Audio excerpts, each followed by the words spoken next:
Hello friends, నా ఛానల్‌కి స్వాగతం అండి. నేను ఈరోజు మీకు చందమామ కథల్లో బేతాళ కథ చదివి వినిపిస్తున్నాను. ఈ కథ పేరు యుగ ధర్మం. పట్టువదలని విక్రమార్కుడు చెట్టు వద్దకు తిరిగి వెళ్లి చెట్టుపై నుంచి శవాన్ని దించి భుజాన వేసుకుని ఎప్పటిలాగే మౌనంగా శ్మశానం కేసి నడవసాగాడు. అప్పుడు శవంలోని బేతాళుడు, రాజా, ఈ కలికాలంలో మంచికి చోటు లేదు. ఈ సంగతి నీకు గుర్తు చేయటానికి రామశాస్త్రి అనే వాడి కథ చెబుతాను. శ్రమ తెలియకుండా విను అంటూ ఇలా చెప్పసాగాడు. ద్వాపర యుగం ముగిసి కలి అడుగుపెట్టిన దినాలలో ఒక కుగ్రామంలో ఒక బ్రాహ్మణ కుటుంబం ఉండేది. బ్రాహ్మణ దంపతులకు రామశాస్త్రి అనే ఒక్కడే కొడుకు. రామశాస్త్రి తండ్రి పౌరోహిత్యం చేసి పొట్టపోసుకున్నాడు. తండ్రికి వార్ధక్యం వచ్చాక ఆ పని రామశాస్త్రి పైన పడింది. ఒకనాడు రామశాస్త్రి ఒక ఇంట పెళ్లి చేయించడానికి దూర గ్రామం వెళ్ళాడు. పెళ్లి పూర్తి అయ్యింది. రామశాస్త్రి సుష్టుగా భోజనం చేసి పెళ్లివారు ఇచ్చిన సంభావన, కానుకలు, దానాలు తీసుకుని స్వగ్రామానికి బయలుదేరాడు. వైశాఖ మాసపు ఎండ మహా తీవ్రంగా ఉన్నది. విందు భోజనంలో నెయ్యి జాస్తిగా తాగిన కారణం చేత రామశాస్త్రికి నోరు ఆర్చుకుపోసాగింది. ఎంత దూరం వెళ్ళినా ఒక బావి కాని చెరువు కాని శాస్త్రికి కనిపించలేదు. అయితే దారిలో ఒక చెరుకు తోట కనిపించింది. తోటకు సంబంధించిన వారెవరైనా కనిపిస్తే వారిని అడిగి ఒక చెరుకు దంటు పుచ్చుకుని దానితో తన దప్పిక తీర్చుకుందాము అనుకున్నాడు రామశాస్త్రి. కానీ అక్కడ ఎవ్వరూ కనిపించలేదు.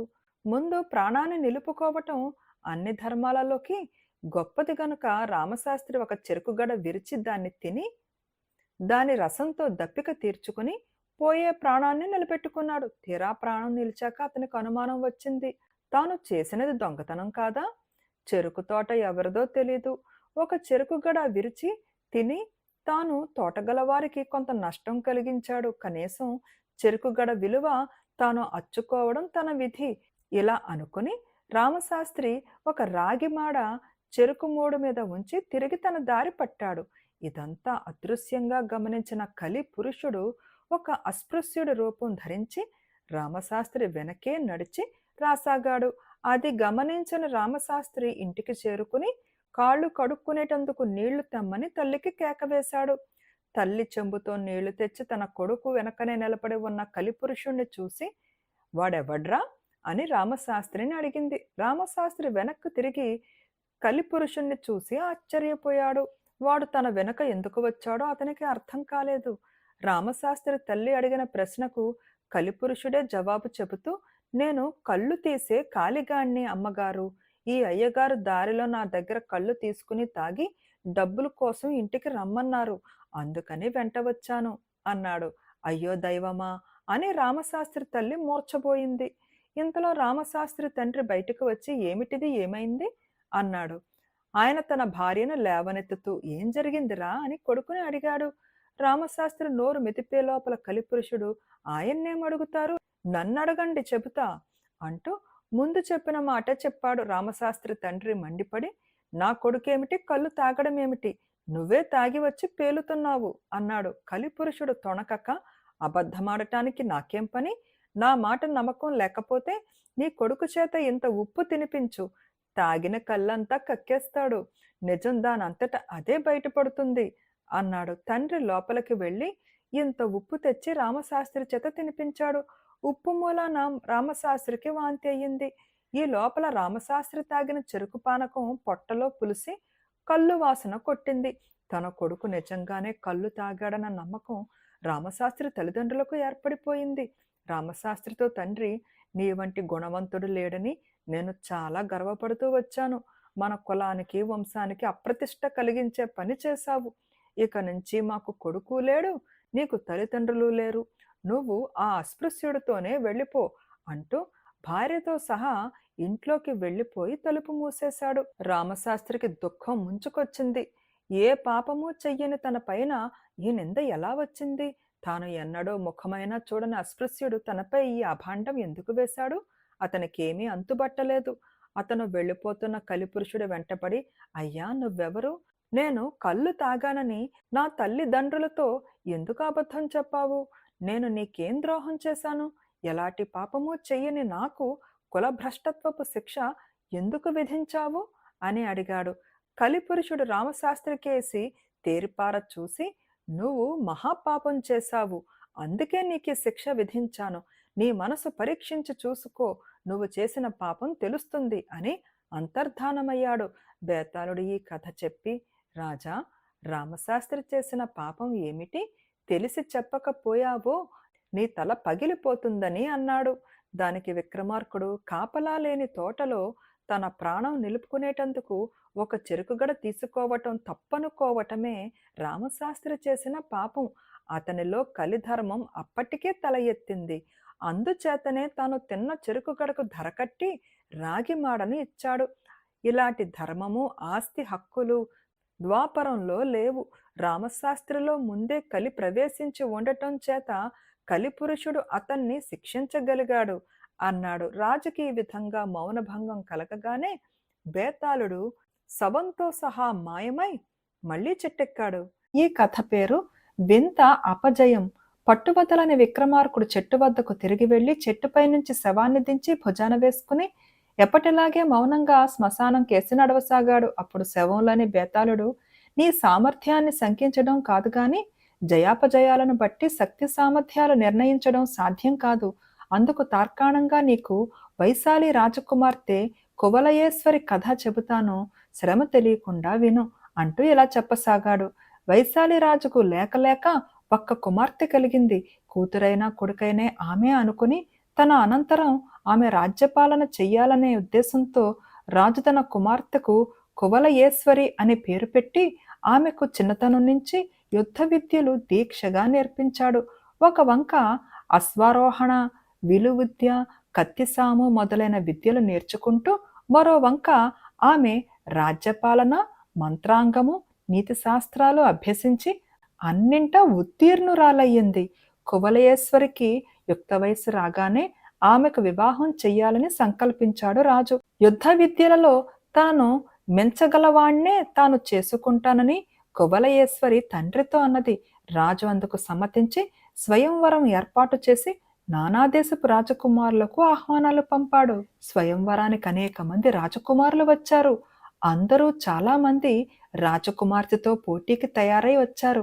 అందరి ఎదుట రాజకుమార్తె తనకు గల శక్తులన్నిటినీ ప్రదర్శించింది. కొత్తగా తెచ్చిన అడవి గుర్రాలను ఆమె అదుపు చేసి వాటి మీద స్వారీ చేసింది. తన విలువిద్యను రకరకాలుగా ప్రదర్శించింది.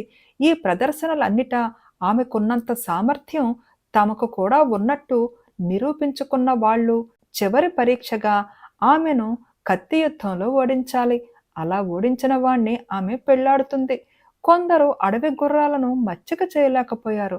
మరికొందరు విలువిద్యలో శబ్దవేది, మత్స్యయంత్రం మొదలైన వాటిలో అపజయం పొందారు. ఒకరిద్దరు మాత్రం వీటన్నిటా ప్రావీణ్యం చూపి కత్తి యుద్ధంలో కువలయేశ్వరికి ఓడిపోయారు. కానీ మంగళాపురం రాజకుమారుడు రాజశేఖరుడు అనేవాడు అన్ని విద్యలలోనూ రాజకుమార్తెతో సమానుడు అనిపించుకోవటమే కాక కత్తి యుద్ధం చేస్తూ రాజకుమార్తె చేతి నుంచి కత్తిని ఎగరగొట్టేశాడు. కువలయేశ్వరి ఓడిపోయి తలవంచుకున్నది. అందరూ హర్షధ్వానాలు చేశారు. పందెంలో నెగ్గినవాడు రూపవంతుడు, యువకుడు కావటం రాజుకు కూడా పరమానందమయ్యింది. ఆయన కువలయేశ్వరితో, అమ్మా, అతని మెడలో వరమాల వెయ్యి అన్నాడు. రాజశేఖరుడు చెయ్యెత్తి రాజును వారిస్తూ, కొంచెం ఆగండి. ఈ పోటీలలో ఎంతవరకు పాల్గొనని వాళ్ళు ఇంకా చాలా మంది ఉన్నారు. వారిలో ఎవరైనా నన్ను కత్తి యుద్ధంలో ఓడించగలిగినట్టయితే ఈ నా విజయం అబద్ధమవుతుంది. అందుచేత ఇష్టమున్నవారు నాతో కత్తి యుద్ధం చెయ్యవచ్చు అన్నాడు. అతనితో కత్తి యుద్ధం చేయటానికి ఇద్దరు ముగ్గురు ముందుకు వచ్చి అతని చేతిలో ఓడిపోయారు. ఇంతలో చీకటి కూడా పడిపోయింది. కార్యక్రమాన్ని మర్నాటి దాకా వాయిదా వేసి అందరూ బసలకు వెళ్ళిపోయారు. మర్నాడు ఉదయం అందరూ సమావేశం అయినప్పుడు రాజశేఖరుడు తనతో కత్తి యుద్ధానికి వచ్చేవారిని ఆహ్వానించాడు. తేజవర్మ అనే రాజపుత్రుడు ముందుకు వచ్చాడు. ఇద్దరు కత్తి యుద్ధం చేశారు. కొంతసేపట్లోనే రాజశేఖరుడు తేజవర్మ చేతిలో ఓడిపోయాడు. ప్రేక్షకులు హాహాకారాలు చేశారు. రాజశేఖరుడు పెట్టిన నియమం ప్రకారం అతన్ని ఓడించిన వాడు కువలయేశ్వరిని పెళ్లాడవచ్చు. రాజు తన కుమార్తెతో తేజవర్మ మెడలో వరమాల వెయ్యమన్నారు. కానీ తేజవర్మ రాజును వారించి కత్తి యుద్ధంలో రాజకుమార్తెను ఓడించిన వాడే ఆమెను పెళ్లాడాలని నియమం ఏర్పాటు చేశారు. నేను రాజకుమార్తెను ఓడించలేదు, అందుచేత నేనామెను పెళ్లాడటం నియమ విరుద్ధం అవుతుంది అని అభ్యంతరం తెలియపరిచాడు. రాజుకు చిరాకు వేసింది. అలా అయితే నువ్వు రాజకుమార్తెతోనే యుద్ధం చెయ్యి అన్నాడాయన తేజవర్మతో. తేజవర్మ కువలయేశ్వరి కత్తి యుద్ధం చేశారు. తేజవర్మ ఓడిపోయాడు.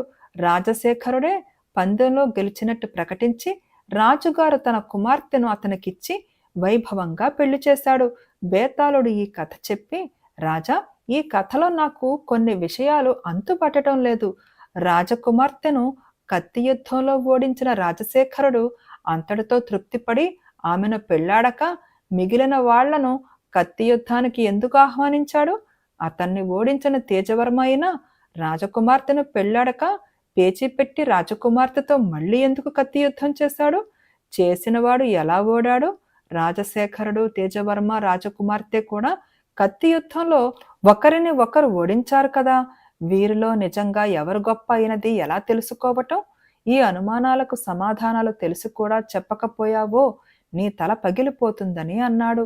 దానికి విక్రమార్కుడు, ఈ కత్తి యుద్ధాలన్నీ బోటకంగానే కనబడుతున్నాయి. రాజశేఖరుడు అందగాడు. రాజకుమార్తె కావాలనే అతని చేతిలో ఓడిపోయింది. అతనికి రాజకుమార్తెను పెళ్లాడాలని లేదు. అందుచేత అతను మరెవరి చేతనైనా ఓడిపోదామని ఇతరులను ఆహ్వానించాడు. ఒకరిద్దరు వచ్చారు కానీ వారు అతనికి ఓడే అవకాశం ఇవ్వక తామే ఓడారు. తేజవర్మ ఏమరు పాటన ఉండి రాజశేఖరుణ్ణి ఓడిపోనిచ్చాడు. తీరా గెలిచాక అతనికి రాజకుమార్తెను పెళ్లాడవలసి వస్తుందని భయం పట్టుకున్నది. అందుచేత రాజకుమార్తెతో ఈ కత్తి యుద్ధం చేస్తానన్నాడు.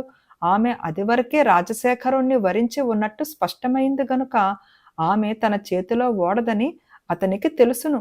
అందుచేత అతను ఆమె చేతిలో సులువుగా ఓడాడు. ఈ గందరగోళానంతటికీ మూల కారణం రాజకుమార్తె అనాకారితనమే అని తోస్తోంది అన్నాడు. రాజుకు ఈ విధంగా మౌనభంగం కలగగానే బేతాళుడు శవంతో సహా మాయమై తిరిగి చెట్టెక్కాడు. ఈ కథ పేరు ఇద్దరు వైద్యులు. విసుగు చెందని విక్రమార్కుడు చెట్టు వద్దకు తిరిగి వెళ్లి చెట్టుపై నుంచి శవాన్ని దించి భుజాన వేసుకుని ఎప్పటిలాగే మౌనంగా శ్మశానం కేసి నడవసాగాడు. అప్పుడు శవంలోని బేతాళుడు, రాజా, సామాన్య మానవులు నీలాగా భూత పిశాచ బేతాళాలతో సాంగత్యం చెయ్యలేరు. చేసినట్టయితే సమీరుడు లాగా మోసపోతారు. శ్రమ తెలియకుండా ఉండగలందులకు నీకు సమీరుడు కథ చెబుతాను విను అంటూ ఇలా చెప్పసాగాడు. చాలా కాలం క్రితం ఒక గ్రామంలో సమీరుడు అనే ఆయుర్వేద వైద్యుడుండేవాడు. ఆ గ్రామానికి నీహారుడు అనే మరొక వైద్యుడు కూడా వచ్చాడు. ఇద్దరికీ సఖ్యం కుదిరింది. అందుచేత ఇద్దరు కలిసికట్టుగా వైద్యం చేద్దామని వచ్చినది సమంగా పంచుకుందామని నిర్ణయించుకున్నారు. సమీరుడికి వివాహమయ్యింది. అతని భార్య చాలా చక్కనిది. సమీరుడికి ఆ భార్య అంటే చాలా ఇష్టం. నీహారుడు ఒంటరివాడు. ఒకనాడు ఉదయం వైద్యుల వద్దకు ఒక కుర్రవాణ్ణి తెచ్చారు. వాడి మెడ మీద చిన్న ఘాటున్నది. ఒంటి మీద రక్తం మరకలు లేవు గాని నాడి చూస్తే బలహీనంగా ఉన్నది. కుర్రవాడు కొంత రక్తం పోగొట్టుకున్నట్టు కనిపించాడు. కిందటి రాత్రి పడుకునేటప్పుడు మామూలుగానే ఉన్నాడు. రాత్రి ఏమి జరిగినది తెలియలేదు. జరిగినదేమిటో చూసిన వారు లేరు. నీహారుడు ఆ కుర్రవాడికి బలం పట్టే ఔషధాలిచ్చి ఆ రాత్రికి తన ఇంటనే వాణ్ణి పడుకొనిచ్చాడు. తాను విల్లు బాణము తీసుకుని ఒక పక్కన దాక్కున్నాడు. రాత్రివేళ ఒక భయంకర పిశాచాకారం కిటికీ గుండా కుర్రవాడున్న గది ప్రవేశించింది. నీహారుడు బాణంతో ఆ పిశాచాన్ని కొట్టాడు. బాణం సూటిగా వెళ్లి పిశాచి ఎడమ తొడ మీద తగిలింది. పిశాచి వెంటనే వెనక్కి తిరిగి కిటికీ గుండా ఎగిరిపోయింది. ఆ పిశాచి కుర్రవాడి మెడ మీద ఘాటు పెట్టి క్రితం రాత్రి వాడి రక్తం పీల్చిందని నిహారుడికి రూఢి అయ్యింది. మర్నాడు ఉదయం సమీరుడు నిద్రలేస్తూనే తన భార్య చీర నిండా రక్తం మరకలు ఉండటం చూచి ఏమిటిది అని అడిగాడు. తెల్లవారుజామున నీళ్లు తెద్దామని బయటికి వెళితే ఏ బోయవాడో బాణం వేసి కొట్టాడు అన్నది సమీరుడు భార్య. సమీరుడు ఆమె గాయానికి మందు వేసి కట్టుకట్టి నీహారుడి ఇంటికి వెళ్లి కుర్రవాడి సంగతి విచారించాడు. రాత్రంతా వాడు సుఖంగానే నిద్రపోయాడు. ఇప్పుడు వాడు మామూలుగానే ఉన్నాడని నీహారుడు చెప్పాడు. ఈ ఊళ్ళో అన్ని విచిత్రాలు జరుగుతున్నాయి. తెల్లవారుజామున చీకట్లో నా భార్య నేల కోసమని బయలుదేరితే ఎవరో బోయేవాడు బాణం వేసి కొట్టాడు. తొడ మీద బలంగా గాయమైంది అన్నాడు సమీరుడు. ఏ తొడ మీద అన్నాడు నీహారుడు. ఎడమ తొడ మీద అన్నాడు సమీరుడు. నీకొక అప్రియమైన విషయం చెప్పాలి. నీ మంచి కోరే చెబుతున్నాను, నీ భార్య పిశాచి అన్నాడు నీహారుడు. ఆమెను కొట్టిన బోయేవాడు తానేనని అతను చెప్పలేదు. సమీరుడికి తన భార్య మీద వెర్రి ప్రేమ. ఆమె పిశాచి అని నీహారుడు అనేసరికి అతనికి తల తిరిగినట్టయింది. నేను నమ్మను, ఎంత మాత్రమూ నమ్మను అన్నాడు సమీరుడు. నా మాట నువ్వెందుకు నమ్మాలి? ఈ రాత్రికి నిద్రపోతున్నట్టు నటించి నీ భార్య ఏమి చేసేది నువ్వే కనిపెట్టు, నిజం నీకే తెలుస్తుంది అన్నాడు నీహారుడు. అతను చెప్పినట్టే సమీరుడు ఆ రాత్రి నిద్రపోతున్నట్టు కదలకుండా పడుకుని తన భార్య ఏమి చేసేది జాగ్రత్తగా గమనించసాగాడు. రాత్రివేళ సమీరుడు భార్య చప్పుడు చేయకుండా పక్క మీద నుంచి లేచి ఒళ్ళు విరుచుకుని భయంకరమైన పిశాచిగా మారి కిటికీ గుండా రివ్వున ఎగిరిపోయింది. 1 గంట తర్వాత ఆమె తిరిగి వచ్చి మామూలు మనిషి అయ్యింది. ఆమె మూతి రక్తసిక్తమై ఉన్నది. నీహారుడు చెప్పినది అక్షరాలా నిజం.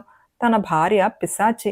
తెల్లవారగానే సమీరుడు నీహారుడి వద్దకు వెళ్ళి, నా భార్య నిజంగా పిశాచే, నాకు దాన్ని చూస్తేనే దడగా ఉన్నది అని రాత్రి తాను చూసినది యావత్తూ చెప్పి, నన్నిప్పుడేం చెయ్యమంటావు అన్నాడు. నన్నడగాలా? దాన్ని ధ్వంసం చేసేయి అన్నాడు నీహారుడు. నా వల్ల కాదు, నేను ఆ పని చెయ్యలేను అన్నాడు సమీరుడు. అతనికింకా ఏమూలో భార్య మీద మమకారం ఉన్నది. నీ వల్ల కాకపోతే నేనే ఆ పని చేస్తాను. ఇవాళ మధ్యాహ్నం వేళ నువ్వు ఎటైనా వెళ్ళు అన్నాడు నీహారుడు. మధ్యాహ్నం కాకముందే సమీరుడు ఇంటి నుండి బయలుదేరాడు. తాను తిరిగి ఇంటికి వచ్చేసరికి తన భార్య చచ్చిపోయి ఉంటుంది. తనకు ఇంతకు మించిన ఘోరం ఇంకొకటి లేదు. నీహారుడు తన భార్య పిశాచని చెప్పకపోతే తాను ఆమెతో ఎంతకాలమైనా సుఖంగా కాపురం చేసి ఉండేవాడు. నీహారుడి వల్ల తనకు ఈ నష్టమే తప్ప లాభమేమీ కలగలేదు. అతను తనకు రావలసిన సొమ్ములో సగం వంతు పుచ్చుకుంటున్నాడు. అతను లేకపోతే ఎన్నాళ్ళు ఆ డబ్బంతా తనదే అయి ఉండేది. తన భార్య సంగతి తనకు తెలిసేది కాదు. ఆమె ప్రాణానికి అపాయం వచ్చి ఉండేది కాదు. క్రమంగా సమీరుడి విచారమంతా నీహారుడిపై పగగా మారింది. అతను తిన్నగా న్యాయాధికారి వద్దకు వెళ్ళి, అయ్యా, నీహారుడు నా భార్యను హత్య చెయ్యాలనే ప్రయత్నంలో ఉన్నాడు. దానికి కారణమేమంటే అతను నా భార్యను కామించాడు, ఆమె అతన్ని నిరసించింది అని చెప్పి న్యాయాధిపతి అనుమతితో కొందరు సాయుధులైన భటులను తన ఇంటికి తీసుకువచ్చాడు. వాళ్ళు వచ్చేసరికి నీహారుడు అప్పుడే సమీరుడి భార్యను కత్తితో నరికి చంపి బయటకు వస్తున్నాడు. భటులు అతన్ని పట్టుకున్నారు. నీహారుడు సమీరుడి కేసి తిరిగి, మిత్రమా, నీ యుక్తి చాలా బాగున్నది. నీకు పిశాచి భార్య పీడ విరగడ చెయ్యటానికి నన్ను ఉపయోగించుకున్నావు. నా పీడ విరగడ చేసుకుని వైద్యం మీద వచ్చే డబ్బంతా నువ్వే ఉంచుకోవాలనుకున్నావు. అలాగే కాని అంటూ భయంకరంగా నవ్వి పిశాచ రూపం ధరించి ఆకాశంలోకి ఎగిరిపోయాడు. బేతాళుడు ఈ కథ చెప్పి, రాజా, సమీరుడు నీహారుడు ఒకరినొకరు మోసగించుకున్నారు. ఎవరిది ఎక్కువ మోసం? ఈ సందేహానికి సమాధానం తెలిసి కూడా చెప్పకపోయావో నీ తల పగిలిపోతుందని అన్నాడు. దానికి విక్రమార్కుడు, ఇద్దరూ ఒకరినొకరు మోసం చేసుకున్న మాట నిజమే కాని ఇద్దరి మోసాలు ఒక రకమైనవి కావు. నీహారుడు తాను పిశాచిని అన్న సంగతి సమీరుడికి చెప్పలేదు. వారు వైద్యంలో భాగస్వాములు. నీహారుడు వైద్యం సంబంధించినంత వరకు సమీరుణ్ణి మోసగించలేదు. సమీరుడు భార్య పిశాచి అని అతనికి మొదటి నుంచి తెలిసి ఉండవచ్చు. కానీ వైద్య ధర్మంలో అతను తమ రోగిని ఆమె పీడిస్తున్నదని తెలిసినప్పుడే ఆ సంగతి బయటపెట్టాడు. సమీరుడు అలా కాక తన పిశాచి భార్యను నిర్మూలించి తనకు ఉపకారం చేసిన మిత్రుణ్ణి తన స్వార్థానికి బలి చేయ యత్నించాడు. సమీరుడి మోసం క్షమించరానిది అన్నాడు. రాజుకి ఈ విధంగా మౌనభంగం కలగగానే బేతాళుడు శవంతో సహా మాయమై మళ్లీ చెట్టెక్కాడు. ఈ కథ పేరు విష ప్రయోగం. పట్టువదలని విక్రమార్కుడు చెట్టు వద్దకు తిరిగి వెళ్ళి చెట్టుపై నుంచి శవాన్ని దించి భుజాన వేసుకుని ఎప్పటిలాగే మౌనంగా శ్మశానం కేసి నడవసాగాడు. అప్పుడు శవంలోని బేతాళుడు, రాజా, నీ వంటి వారిపై సాధారణంగా కుట్రలు జరుగుతూ ఉంటాయి. దాని ఫలితంగానే నువ్వే అపరాత్రి వేళ ఇన్ని పాటలకు గురువు అవుతూ ఉండవచ్చు. నీకు శ్రమ తెలియకుండా ఉండగలందులకు ఉజ్జయిని రాజుపై జరిగిన కుట్ర గురించి చెబుతాను విను అంటూ ఇలా చెప్పసాగాడు. ఒకప్పుడు ఉజ్జయిని నగరంలో వజ్రగుప్తుడు అనే వజ్రాల వర్తకుడు ఉండేవాడు. అతను అపూర్వమైన వజ్రాలను మాత్రమే కొనేవాడు, అమ్మేవాడు. అతని వజ్రాలను రాజులు, మహారాజులు మాత్రమే కొనేవారు. అపూర్వమైన వజ్రాలు ఎక్కడ ఉన్నట్టు వార్త వచ్చినా వజ్రగుప్తుడు సముద్రాలు సైతం దాటి వెళ్ళి వాటిని ఖరీదు చేసేవాడు. ఒకసారి అతను క్రౌంచ ద్వీపంలో శిరీషకం అనే గొప్ప వజ్రాన్ని కొన్నాడు. దాన్ని 50 లక్షల వరహాలకు అమ్మాలని అతను నిశ్చయించుకొని స్వదేశానికి తిరిగి వచ్చాడు. వజ్రగుప్తుడి వద్ద శిరీషకం ఉన్న వార్త తెలిసి ఉజ్జయిని రాజు అతన్ని పిలిపించి వజ్రాన్ని పరీక్షించాడు. రాజుకు అది అపూర్వమైన వజ్రం అన్న నమ్మకం కలగగానే దాన్ని కొనాలని బుద్ధి పుట్టింది. వజ్రగుప్త, ఈ మణిని కొనదలిచాం, 25 లక్షల వరహాలకు మాకు అమ్మేయి అన్నాడు రాజు. వజ్రగుప్తుడి గుండెలో రాయి పడింది. తానా వజ్రానికి నిశ్చయించిన ధరలో సగమే రాజు ఇస్తానంటున్నాడు. రాజు ఒక ధర చెప్పినాక అంతకు మించి అడగటం అమర్యాద అవుతుంది. ఇవ్వనంటే రాజుకు కోపం వస్తుంది. అందుచేత వజ్రగుప్తుడు ఏమీ అనలేకపోయాడు. అది చూసి రాజు, మేము చెప్పిన ధర నీకు నచ్చలేదలాగుంది అన్నాడు. అదేమీ లేదు మహారాజా, ఇది గ్రహ ప్రభావం గల వజ్రం. కొన్ని జన్మ నక్షత్రాలు గలవారికే ఇది ఉపకరిస్తుంది.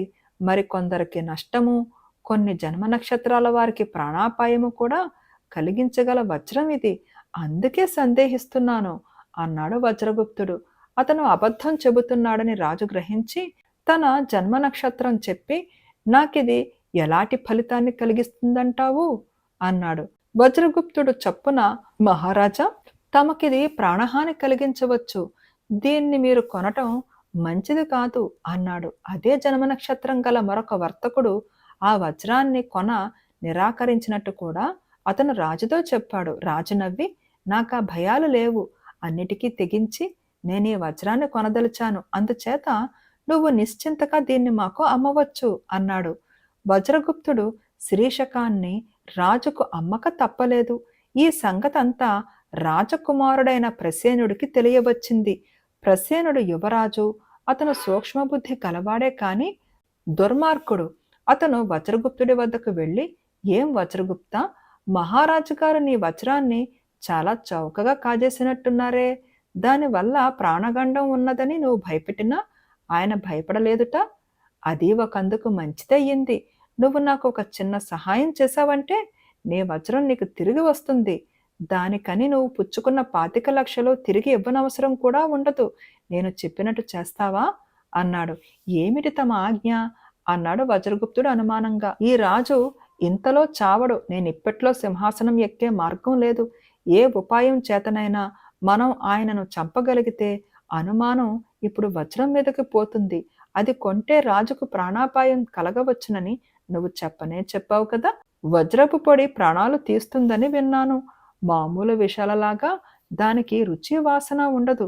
వజ్రపు పొడి ఉంటే ఇయ్యి, పాలలో కలిపి రాజుగారికి ఇస్తాను అన్నాడు యువరాజు.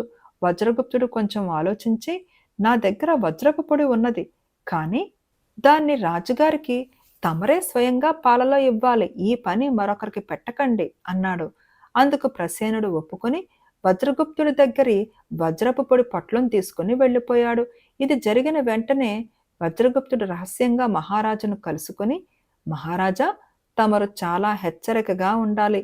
తమకు విషప్రయోగం చెయ్యాలని తమ శత్రువులు యత్నిస్తున్నారు. ముందుగా వైద్యుల చేత పరీక్షించకుండా తమరు ఏది తాగవద్దని నా విన్నపం అని సలహా ఇచ్చాడు.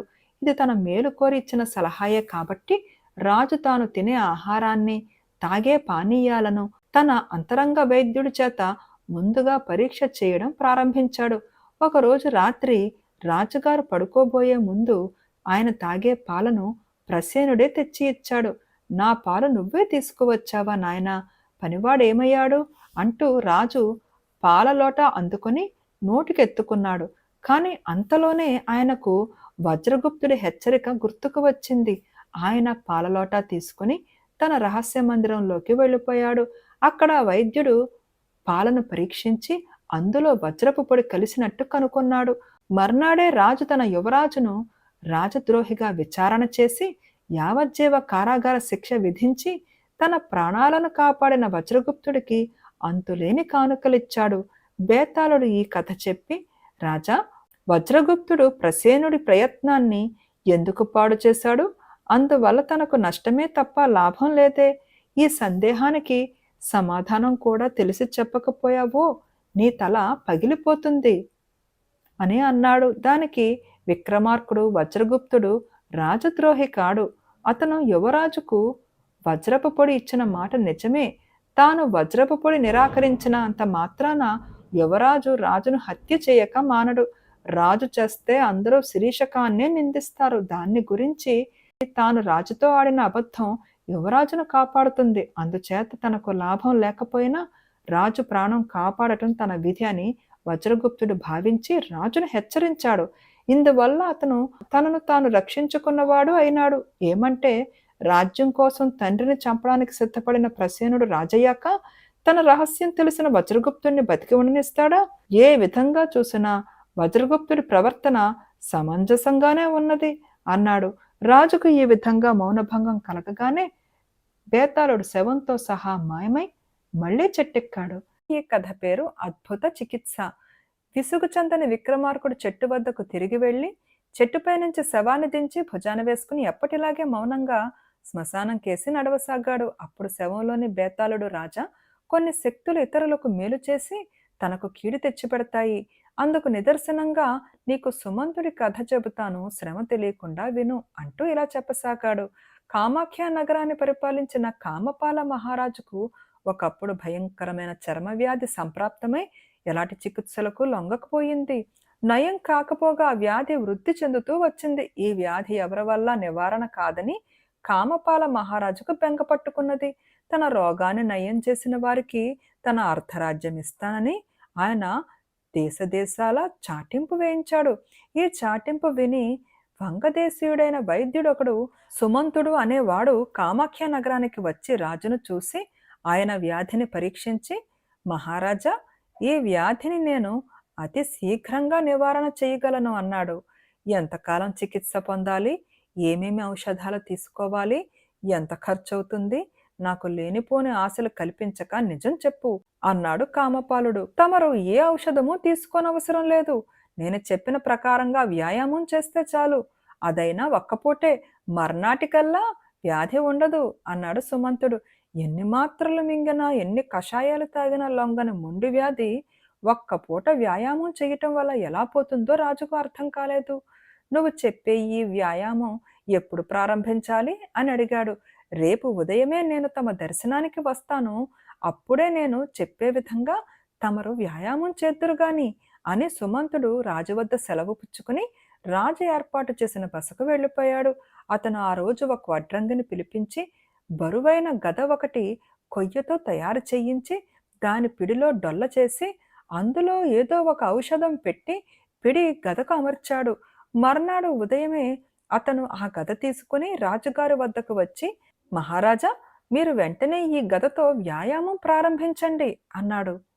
రాజు అలాగే చేశాడు. కొంతసేపటికి రాజు శరీరం చెమట పట్టింది. మరికొంతసేపటికి రాజు శరీరం నుంచి చెమటలు ధారలు కట్టి కారసాగాయి. ఇంక ఆపండి అని సుమంతుడు రాజును తీసుకుపోయి చక్కగా స్నానం చేయించి పడుకొని నిద్రపొమ్మన్నాడు. రాజుకు ఒళ్ళు తెలియని నిద్ర పట్టింది. ఆయన మర్నాడు ఉదయం దాకా అలాగే నిద్రపోయాడు. లేచి చూసుకునేసరికి ఒంటిన ఎక్కడా ఒక్క మచ్చలేదు. తన శరీరం మేలిమి బంగారు ఛాయ్తో మెరిసిపోతుండడం చూసుకుని రాజు ఆనందంతో పరవశుడైపోయాడు. ఆయనకు పునర్జన్మ ఎత్తినట్టు అనిపించింది. మర్నాడు రాజు సుమంతుణ్ణి తన దర్బారుకు పిలిపించి, వైద్యుడా, నీ చికిత్స అమోఘం. నువ్వు సాక్షాత్తు ధన్వంతరివి గాని మామూలు వైద్యుడివి కావు. ఔషధ ప్రయోగం లేకుండా నాకు ఎలా చికిత్స చేశావు మాకందరికీ తెలుసుకోవాలని ఉన్నది అన్నాడు. ఔషధ ప్రయోగం చేశాను మహారాజా. మీరు నిన్న వ్యాయామం చెయ్యటానికి ఉపయోగించిన గద పిడిలో ఔషధం పెట్టాను. అది ఆ పిడికుండా మీ శరీరంలోనికి చెమట ద్వారా ప్రవేశించి మీ వ్యాధిని నిర్మూలించింది. అంత గాఢమైన మందును మరే విధంగా శరీరంలో ప్రవేశపెట్టినా ప్రాణాపాయం కలగవచ్చు. అంతకన్నా సాధువులైన ఔషధాలకు తమ జబ్బు లొంగేది కాదు అన్నాడు సుమంతుడు. అద్భుతం, నీకేం కావాలో కోరుకో. నా వ్యాధి నయం చేసిన వారికి అర్ధరాజ్యం ఇస్తానన్నాను. కావాలంటే ఈ క్షణాన్ని ఇచ్చేస్తాను అన్నాడు రాజు. మహారాజా, నేను ఒంటరిగాణ్ణి, వైద్యం చేసుకునేవాణ్ణి. తమరిచ్చే అర్ధరాజ్యం నేనేం చేసుకుంటాను? తమ అనుగ్రహం ఉంటే నాకంతే చాలు అన్నాడు సుమంతుడు.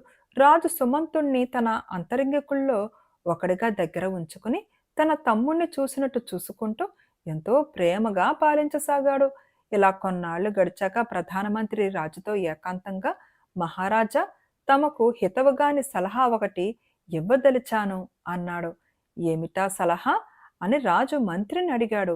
ఈ వైద్యుణ్ణి ఇలా నెత్తికెక్కించుకోవడం చాలా అపాయకరం. అతన్ని తక్షణం పంపేయండి అన్నాడు మంత్రి. మీరు చెప్పే మాటకు అర్థం లేదు. అతను నాకు చేసిన మేలు మరువరానిది. అతని రుణం ఏం చేసినా తీరదు.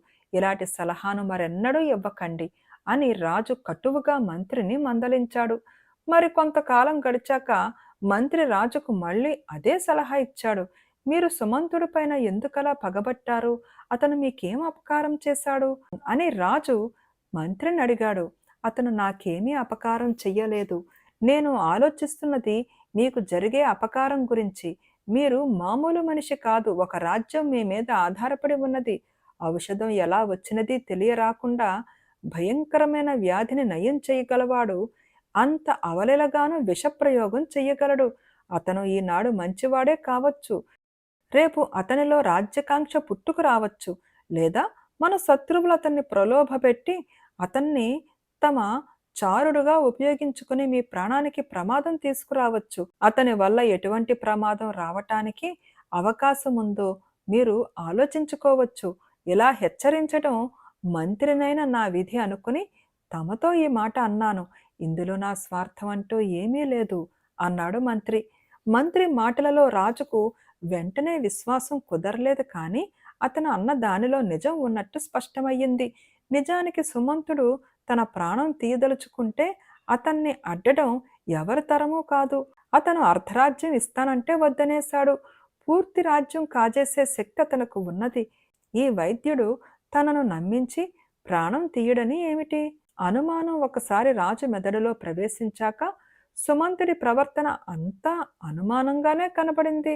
అతన్ని ఇంతకాలం చేరదీసి ఇప్పుడు వెళ్ళగొట్టేస్తే ఇందుకు బలమైన కారణం చెప్పాలి. నిజంగా బలమైన కారణం చూపితే సుమంతుణ్ణి తాను క్రూరంగా శిక్షించడం మేలు కాని పంపించెయ్యటం నిరర్థకం. అతన్ని శత్రువుగా చేసుకుని బతికి ఉండనివ్వటం కూడా అపాయకరమే. అందుచేత రాజు సుమంతుణ్ణి చంపేయ నిశ్చయించాడు. ఈ మాట మంత్రితో అంటే అతను చాలా శక్తిమంతుడు.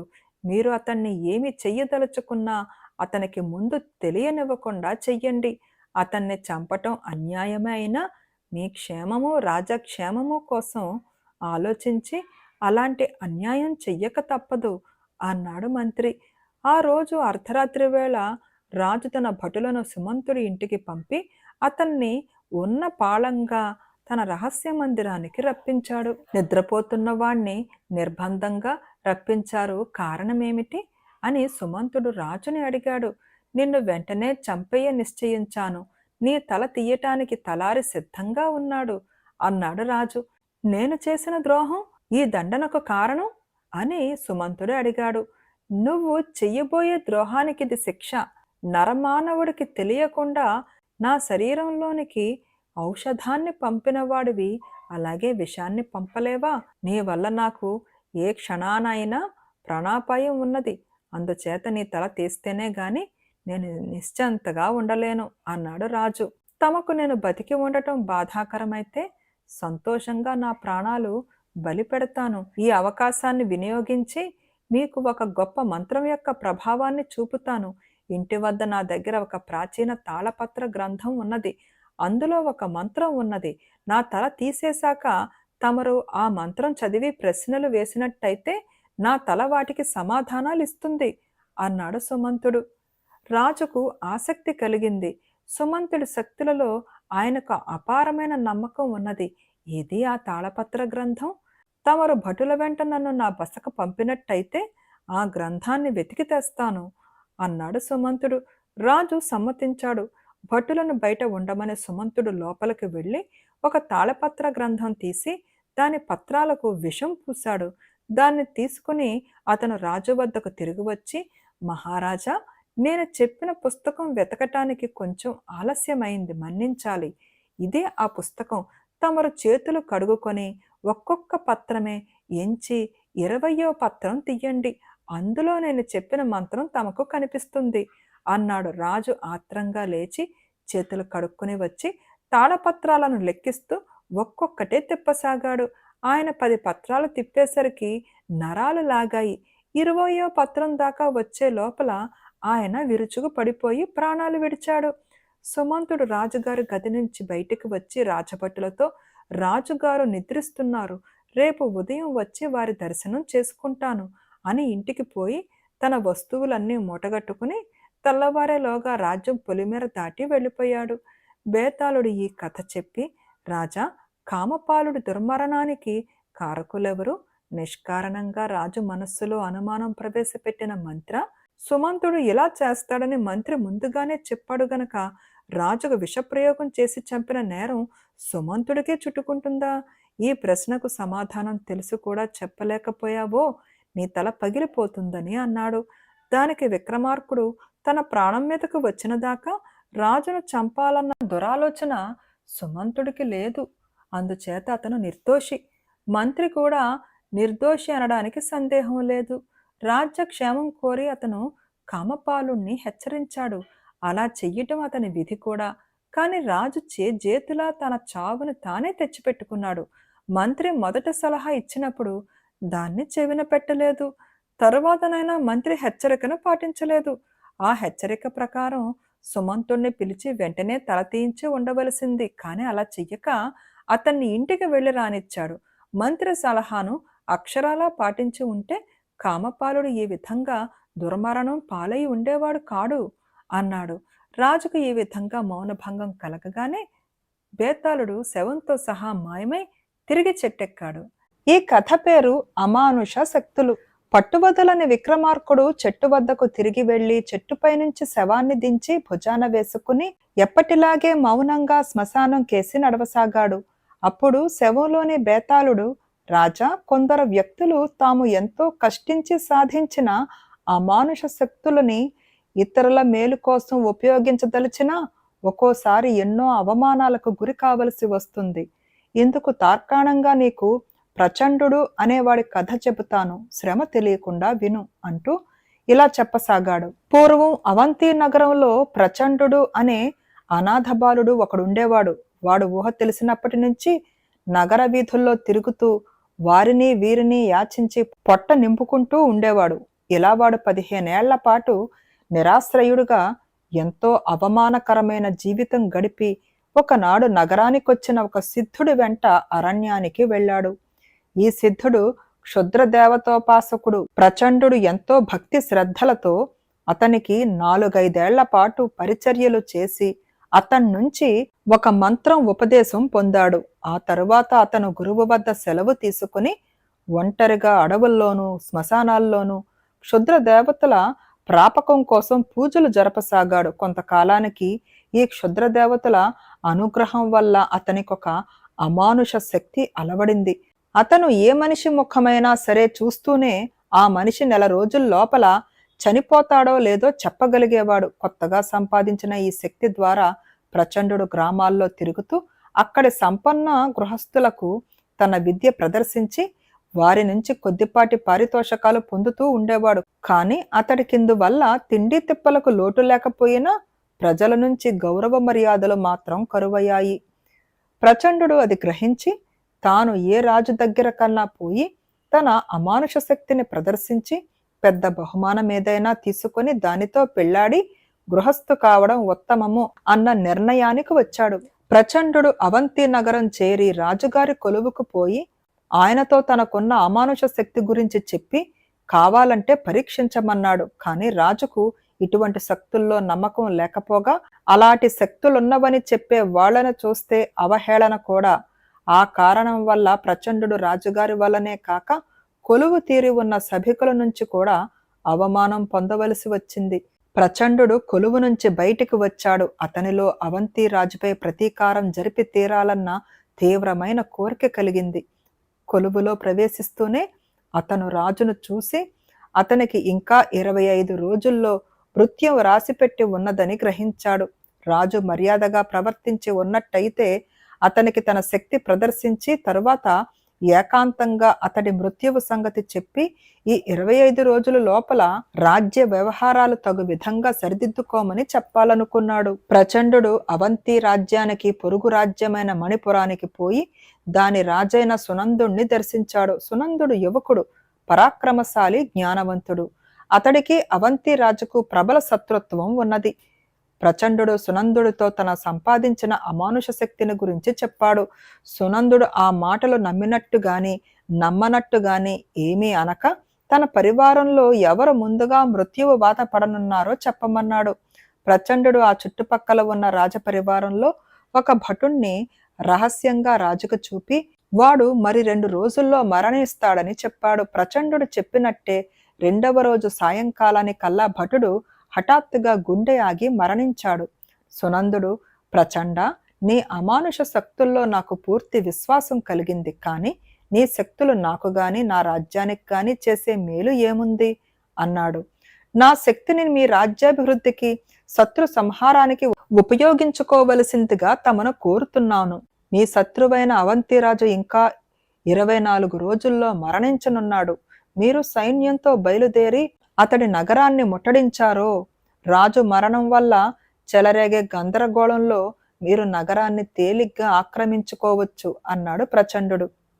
ప్రచండు ఇచ్చిన సలహా మేరకు సునందుడు రహస్యంగా తన సైన్యాన్ని సమకూర్చుకుని అవంతి రాజుకు మృత్యువు రానున్న రోజున అతడి యుద్ధం మీద హఠాత్తుగా దాడి చేశాడు. యుద్ధం ప్రారంభమైన కొద్ది క్షణాల్లోనే కోటలో రాజు మరణించాడు అన్న వార్త కార్చిచ్చులా నగరంలో వ్యాపించింది. ఆ వార్త వింటూనే అవంతి సైనికుల ధైర్యం కోల్పోయి సునందుడు సైన్యానికి లొంగిపోయారు. సునందుడు అవంతి రాజ్యాన్ని మణిపుర రాజ్యంలో కలుపుకున్నాడు. ఆ తరువాత 1-2 నెలల కాలం గడవక ముందే అతడు ప్రచండుణ్ణి తన రహస్య మందిరంలోకి పిలిపించి తన ధనాగారం నుంచి కావలసినంత ధనం తీసుకుని రాజ్యం విడిచిపొమ్మని ఆజ్ఞాపించాడు. బేతాళుడు ఈ కథ చెప్పి, రాజా, సునందుడు ప్రచండుణ్ణి తన రాజ్యం వదిలిపొమ్మనడానికి కారణం ఏమై ఉంటుంది? తనకు కూడా మృత్యువు ఆసన్నమైనప్పుడు ఏ శత్రురాజు దగ్గరకో పోయి అతన్ని తన మీదకి ఉసికొలుపుతాడనా? లేక క్షుద్రదేవోపాసకుడు తన రాజ్యంలో ఉండటం రాజ్యానికి అరిష్ట కారణం అవుతుందనా? ఈ ప్రశ్నకు సమాధానం తెలిసి కూడా చెప్పకపోయావో నీ తల పగిలిపోతుందని అన్నాడు. దానికి విక్రమార్కుడు, ప్రచండుడి రాజ్య బహిష్కరణకు ఇవేమీ కారణం కాదు. అవంతి రాజ్యాన్ని జయించడానికి ప్రచండుడు చేసిన సాయంతో సునందుడికి అతడి ప్రయోజనం తీరిపోయింది. కొత్తగా అతడు తనకు చెయ్యగల సాయం ఏమీ లేదు. పైగా అతన్ని ఇంకా కొలువులో ఉంచుకుంటే మృత్యు ఆసన్నమైన ప్రతి ఒక్కరికి ఆ సంగతి ముందుగానే చెప్పి వాళ్లకు అనవసరమైన చింత దుఃఖం కలిగించే ప్రమాదం ఉన్నది. అందుకే ప్రచండుణ్ణి చేసిన సహాయానికి తగిన విధంగా ధనాగారం నుంచి కావలసిన ధనం తీసుకుని వెళ్ళమన్నాడని అన్నాడు. రాజుకు ఈ విధంగా మౌనభంగం కలగగానే బేతాళుడు శవంతో సహా మాయమై మళ్లీ చెట్టెక్కాడు. 1969 జూలై మాసంలో వచ్చిన బేతాళ కథ రహస్యం అనే కథ చదివి వినిపిస్తున్నానండి. విసుగు చెందని విక్రమార్కుడు చెట్టు వద్దకు తిరిగి వెళ్లి చెట్టుపై నుంచి శవాన్ని దించి భుజాన వేసుకుని ఎప్పటిలాగే మౌనంగా శ్మశానం కేసి నడవసాగాడు. అప్పుడు శవంలోని బేతాళుడు, రాజా, నీవు ఇలా శ్రమపడటానికి కారణం రహస్యమైనదిగా కనపడుతుంది. కానీ కొన్ని రహస్యాలు మహా దారుణమైనవి. ఆ సంగతి నిరూపించే ఒక చిత్రమైన కథ చెబుతాను, శ్రమ తెలియకుండా విను అంటూ ఇలా చెప్పసాగాడు. పూర్వం అవంతిపురాన్ని పరిపాలించిన చంద్రసేనుడు, అతని భార్య ప్రభావతి మిక్కిలి పుణ్యాత్ములు. వారికి సకలైశ్వర్యాలు ఉండి కూడా సంతానం లేకపోవటం తీరని లోటుగా ఉండేది. వారిని చూడటానికి ఎందరో తపస్సంపన్నులు వచ్చి పోతుండేవారు. రాజు తన చింతను వారితో చెబుతుండేవాడు, కానీ ఎవరూ వారికి సహాయం చెయ్యలేదు. ఇలా ఉండగా వారి వద్దకు ఒక ముని వచ్చాడు. భార్యాభర్తలిద్దరూ ఆయనకు అతిథి సత్కారాలు చేశారు. వారిని చూసి ముని తనంతట తానే, మీరిద్దరూ సంతానం కోసం తహతలాడుతున్నారు. రాజుకు తన అనంతరం సింహాసనం మీద కూర్చునే కొడుకు కావాలి. రాణికి అచ్చట్లు ముచ్చట్లు తీర్చే కూతురు కావాలి. కానీ ఇద్దరి కోరిక నెరవేరదు. నేనొక పండు ఇస్తాను. రాణి శుచిగా కాళికాలయానికి వెళ్ళి సరిగా అర్ధరాత్రి వేళ తనకు కొడుకే కావాలో కూతురే కావాలో నిర్ణయించుకుని ఆ పండు తిన్నట్టయితే ఆమె కోరిన విధంగా సంతానాన్ని కంటుంది అని రాజు రాణి చేతిలో ఒక పండు పెట్టాడు. రాజనగరులోనే కాళికాలయం ఉన్నది. ఆ రాత్రి రాణి స్నానం చేసి అర్ధరాత్రికి ముందే కాళికాదేవికి ఎదురుగా కూర్చుని తనకెలాంటి సంతానం కావాలో నిర్ణయించుకొన ప్రయత్నించింది. తనకు కూతురే కావాలో కొడుకే కావాలో ఆమె దృఢంగా నిర్ణయించుకోలేకపోయింది. ఇంతలో దేవుడిలో అర్ధరాత్రి నగారా మోగింది. రాణి పండు తినేసింది. కాలక్రమాన రాణి గర్భాన ఒక కొడుకు పుట్టాడు. రాణి చాలా సంతోషించింది. ఎందుకంటే కొడుకు కలగడం భార్యాభర్తలిద్దరికీ ఇష్టమే. అంతేగాక రాజ్యానికి వారసుడు కూడా ఏర్పడ్డాడు. అయితే ఆ కొడుకు పుట్టిన రాత్రే రాణి ఆనందం ఆందోళనగా మారింది. ఎందుచేతనంటే రాత్రి అయ్యేసరికల్లా మగబిడ్డ కాస్త ఆడపిల్లగా మారిపోయింది. మళ్ళీ మర్నాడు తెల్లవారేసరికల్లా పురిటి పక్కలో మగబిడ్డ తయారయ్యాడు. తాను కన్న బిడ్డ పగలు మగబిడ్డ, రాత్రి ఆడబిడ్డ అవుతుండటం రాణి గమనించింది. తాను ఏ బిడ్డ కావాలో స్థిరంగా తేల్చుకోలేని కారణం చేతనే ఇలాంటి ఫలితం కలిగిందని రాణి గ్రహించి తనకు పుట్టిన బిడ్డ రహస్యం తనకు తన పరిచారకకు తప్ప మరెవ్వరికీ తెలియకుండా దాచి ఉంచింది. రాజు తనకు కొడుకు కలిగాడనే అనుకున్నాడు. ఆ కుర్రవాడికి విజయుడని నామకరణం చేసి సమస్త విద్యలు నేర్పించాడు. పగలు విజయుడుగాను రాత్రి విజయగాను ఉంటూ రాజు కొడుకు యుక్త వయస్కుడయ్యాడు. అతని జన్మరహస్యం బయట పడనే లేదు.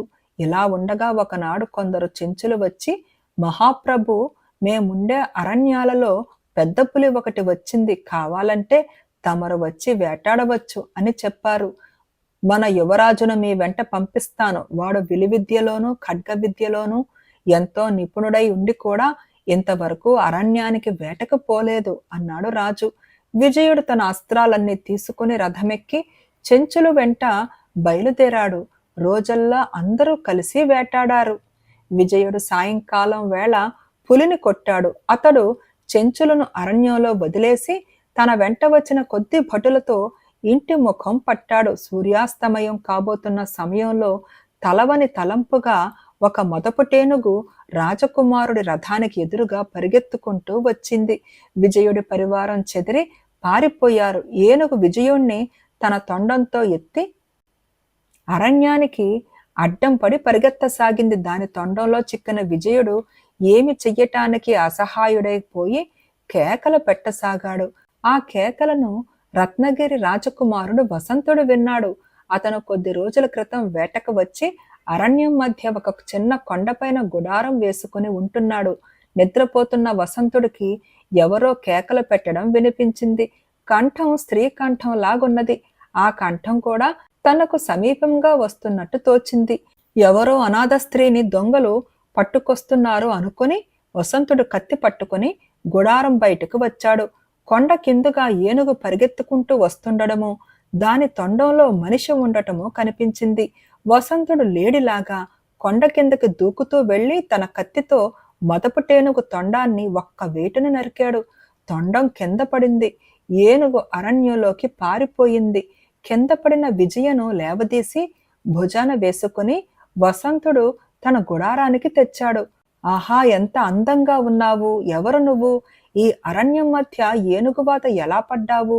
నీ వస్త్రాభరణాలు చూస్తే ఏ రాజభవనంలోనే ఉండవలసిన దానివే అన్నాడు వసంతుడు. నేను అవంతిపుర రాజకుమార్తెను. నా పేరు విజయ. నేను సపరివారంగా మా నగరకు పోతూ మొదపుటేనుగ బారిన పడ్డాను. దాని నుంచి కాపాడిన మీ రుణం ఎలా తీర్చుకోను అన్నది విజయ. నేను రత్నగిరి రాజు కొడుకును. నా పేరు వసంతుడు. నన్ను పెళ్లాడినట్టయితే నీ రుణం తీరిపోతుంది అన్నాడు వసంతుడు. అలాగే పెళ్లాడతాను. మీరు ఇంటికి వెళ్ళి మన పెళ్లికి మీ తండ్రిని ఒప్పించి మంచి ముహూర్తం చూసి మా దేశానికి బయలుదేరి రండి. ఈ దగ్గరలో ఏదైనా కోనేరున్నదా? వెంటనే స్నానం చెయ్యాలి అన్నది విజయ. ఆ మలుపులోనే చక్కని కోనేరున్నది. స్నానం చేసిరా, నేనిక్కడే ఉంటాను అన్నాడు వసంతుడు. విజయ వెళ్ళిపోయింది. ఆమె అందాన్ని మాటిమాటికి తలుచుకుంటూ ఆమె తనను పెళ్లాడటానికి ఒప్పుకుందని మురిసిపోతూ వసంతుడు ఆమె కోసం చాలాసేపు చూస్తూ ఉండిపోయాడు. తూర్పున అరుణోదయం అయినా కూడా ఆమె తిరిగి రాలేదు. వసంతుడు ఆందోళన పడి కోనేటి వైపు వెళ్ళి దాని ఒడ్డున స్నానం చేసి ఒళ్ళు తుడుచుకుంటున్న విజయుణ్ణి చూశాడు. ఎవరు నువ్వు? ఇక్కడికి స్నానం చేయవచ్చిన రాజకుమార్తె ఏమయ్యింది అని అతడు విజయుణ్ణి అడిగాడు. నువ్వు మాట్లాడేది మా చెల్లెలు విజయ గురించి అయి ఉండాలి. ఆమె ఇంతకు ముందే మా పరివారంతో వెళ్ళిపోయింది. నేనామె అన్నను, ఇద్దరము కవల పిల్లలం అన్నాడు విజయుడు. విజయుడు వసంతుడితో కాసేపు మాట్లాడి తన దుస్తులు ధరించి వసంతుడి దగ్గర సెలవు పుచ్చుకుని కొండ దిగి వచ్చేశాడు. అతను కొద్ది దూరం నడిచేసరికల్లా అతని పరివారం అతనికి ఎదురుగా వచ్చారు. మరి కనిపించడు అనుకున్న రాకుమారుడు తిరిగి కనిపించేసరికి వారి ఆనందానికి మేరలేదు. వాళ్ళు తిరిగి వచ్చే సమయంలో విజయుడికి ఒక స్త్రీ ఆర్తనాదం వినిపించింది. విజయుడు తన రథాన్ని అటుకేసి పరిగెత్తించి అరణ్యంలో ఒక యువతిని బలాత్కరించే ఒక పురుషుణ్ణి చూసి ముందు వెనక చూడకుండా ఒక్క వేటుతో ఆ పురుషుడు తల నరికేశాడు. భయకంపితురాలైన ఆ యువతి విజయుడి చేతుల్లో మూర్ఛబోయింది. ఇంతలోనే కొందరు భటులు పరిగెత్తుకుంటూ వచ్చి, మా రాజకుమార్తెకేం జరిగింది? మా సేనాధిపతిని చంపినదెవరు అని అడిగారు. తన చేతులలో మూర్ఛబోయిన యువతి రత్నగిరి రాజకుమార్తె అని, ఆమె తన అన్న అయిన వసంతుణ్ణి కలుసుకుని వేటలో కొంతకాలం గడపడానికి తమ సేనాపతి వెంట బయలుదేరిందని, దారిలో ఆమెకు దాహమైతే తామంతా నీరు కోసం వెతుకుతూ 4 వైపులా వెళ్ళామని భటులు చెప్పారు. మీ సేనాపతి ఈమెను బలాత్కరించబోతుండగా నేను వచ్చి కాపాడాను అని విజయుడు చెప్పాడు. భటులు తెచ్చిన నీటితో వసంతుడి చెల్లెలు లవంగికి స్పృహ వచ్చింది. ఆమె కళ్ళు తెరిచి విజయుణ్ణి చూసి, మీరెవరు? ఆ దుర్మార్గుడు ఏమయ్యాడు అని అడిగింది. వాడు చచ్చాడు, నువ్వు భయపడన అవసరం లేదు అంటూ విజయుడు లవంగిని తన రొమ్ము మీద నుంచి లేవదీసి మెల్లగా కూర్చోబెట్టాడు. లవంగి సేనాపతి శవం కేసి చూసి, మీరు వచ్చి కాపాడకపోతే నా గతి ఏమైపోయుండును? మీ రుణం ఎలా తీర్చుకోగలను అన్నది. నేను అవంతిపుర రాజకుమారుణ్ణి, నా పేరు విజయుడు. నన్ను పెళ్ళాడావంటే నీ రుణం తీరిపోతుంది అన్నాడు విజయుడు. లవంగి సిగ్గుతో తల వంచుకుని, తప్పక పెళ్ళాడతాను, అది నాకు వరం అనుకుంటాను అన్నది. అలా అయితే నువ్వు మీ ఇంటికి వెళ్ళి మీ నాన్నగారి అనుమతి పొంది మన పెళ్లికి ముహూర్తం పెట్టించి మా దేశానికి బయలుదేరిరా అని విజయుడు ఆమె వద్ద సెలవు పుచ్చుకుని అవంతిపురానికి తిరిగి వచ్చాడు. అతను ఇంటికి తిరిగి వచ్చి తన తల్లిదండ్రులతో జరిగిన సంగతులేవీ చెప్పలేదు. 1 నెల గడిచాక రత్నగిరి రాజు అవంతి రాజుకు లగ్న పత్రిక పంపాడు. అందులో రత్నపురి రాజకూతురు తన కొడుకును, ఆమె అన్న తన కుమార్తెను పెళ్లాడేటట్టు వారంతా మర్నాడే తరలి అవంతిపురానికి వస్తున్నట్టు ఉన్నది. రాజు కంగారుపడి తన భార్యతో, రత్నగిరి రాజు కూతుర్ని మన విజయుడు చేసుకోవటం సంతోషంగానే ఉన్నది, కానీ వారి కుమారుడికి ఇవ్వటానికి మనకి కుమార్తె లేదు కదా, ఇలాంటి పొరపాటు ఎలాగు జరిగి ఉంటుంది అన్నాడు. పొరపాటుకు కారణం ఎలా ఏర్పడి ఉంటుందో రాణి ఊహించినా జరిగినదేమిటో విజయుణ్ణి అడిగి తెలుసుకున్న దాకా ఆమెకు తెలియదు. ఇంతకాలంగా దాచిన రహస్యం ఇప్పుడు ఆమె రాజుకు చెప్పేసింది. ఎంత తలవంపులు! ఈ అవమానం నుంచి బయటపడే మార్గమేమిటి? పగలు మగవాడు, రాత్రి ఆడది అయ్యే మనవాడు ఎవరిని చేసుకోవటానికి పనికిరాడే అని రాజు వాపోయాడు. ఇదంతా తన అవివేకం వల్లనే జరిగిందని విజయుడు గ్రహించాడు. తన తండ్రి పరువు నిలబడాలంటే తాను బలి కావడం తప్ప మార్గాంతరం లేదు. అందుచేత అతను కాళికాలయానికి వెళ్ళి, మాత, నన్ను మా తల్లిదండ్రులకిచ్చి వారికి దుఃఖమే తెచ్చిపెట్టావు. నా జన్మ అన్ని విధాలా నిరర్థకమే అయ్యింది. నన్ను నువ్వే పుచ్చుకో అని కత్తితో తన తల నరుక్కుని పడిపోయాడు. అదే సమయంలో రత్నగిరి రాజు కొడుకు, కూతురు అవంతిపురం చేరుకున్నారు. వాళ్ళకి విజయుణ్ణి గురించి నిజం తెలిసిపోయింది. పగల పురుషుడుగా మారే స్త్రీని ప్రేమించినందుకు వసంతుడు చాలా జుగుప్స చెందాడు. లవంగి మాత్రం జుగుప్స చెందలేదు. రోజుకు 1 గడియసేపు అతని భార్యగా ఉన్నా నా జన్మ ధన్యమే అంటూ ఆమె విజయుడి జాడ అడిగింది. అతను కాళికాలయానికి వెళ్ళినట్టు తెలిసి ఆమె కూడా అక్కడికే వెళ్ళి విజయుడి శవాన్ని చూసింది. కాళికాదేవి, నేను వరించిన వాణ్ణి బలిపుచ్చుకున్నావా? మమ్మల్నిద్దరినీ నువ్వే ఏకం చెయ్యి అంటూ విజయుడి కత్తి తీసుకుని లవంగి తన తల నరుక్కోబోయింది. అప్పుడు ఆమె చెయ్యి ఎవరో గట్టిగా పట్టుకున్నట్టయింది. అశరీరవాణి ఎలా పలికింది, మూర్ఖురాలా, తొందరపడకు. ఈ శవాన్ని పురుషుడిగా బ్రతికించమన్నావా, స్త్రీగా బ్రతికించమన్నావా చెప్పు. బేతాళుడు ఈ కథ చెప్పి, రాజా, లవంగి ఏమని కోరడం భావ్యంగా ఉంటుంది? ఆమె బతికించవలసినది విజయనా, విజయుణ్ణా? తాను విజయుడిగా ప్రేమించక ముందే ఆ వ్యక్తిని తన అన్న విజయగా ప్రేమించాడు. అన్న కోసం లవంగి త్యాగం చెయ్యవద్దా, లేక ఆమె స్వార్థంగా విజయుణ్ణే బతికించుకోవాలా? ఈ అనుమానానికి సమాధానం తెలిసి కూడా చెప్పకపోయావో నీ తల పగిలిపోతుందని అన్నాడు. దానికి రాజు, ఇది అర్థం లేని అనుమానం. విజయతో ఇప్పుడెవరికీ పని లేదు.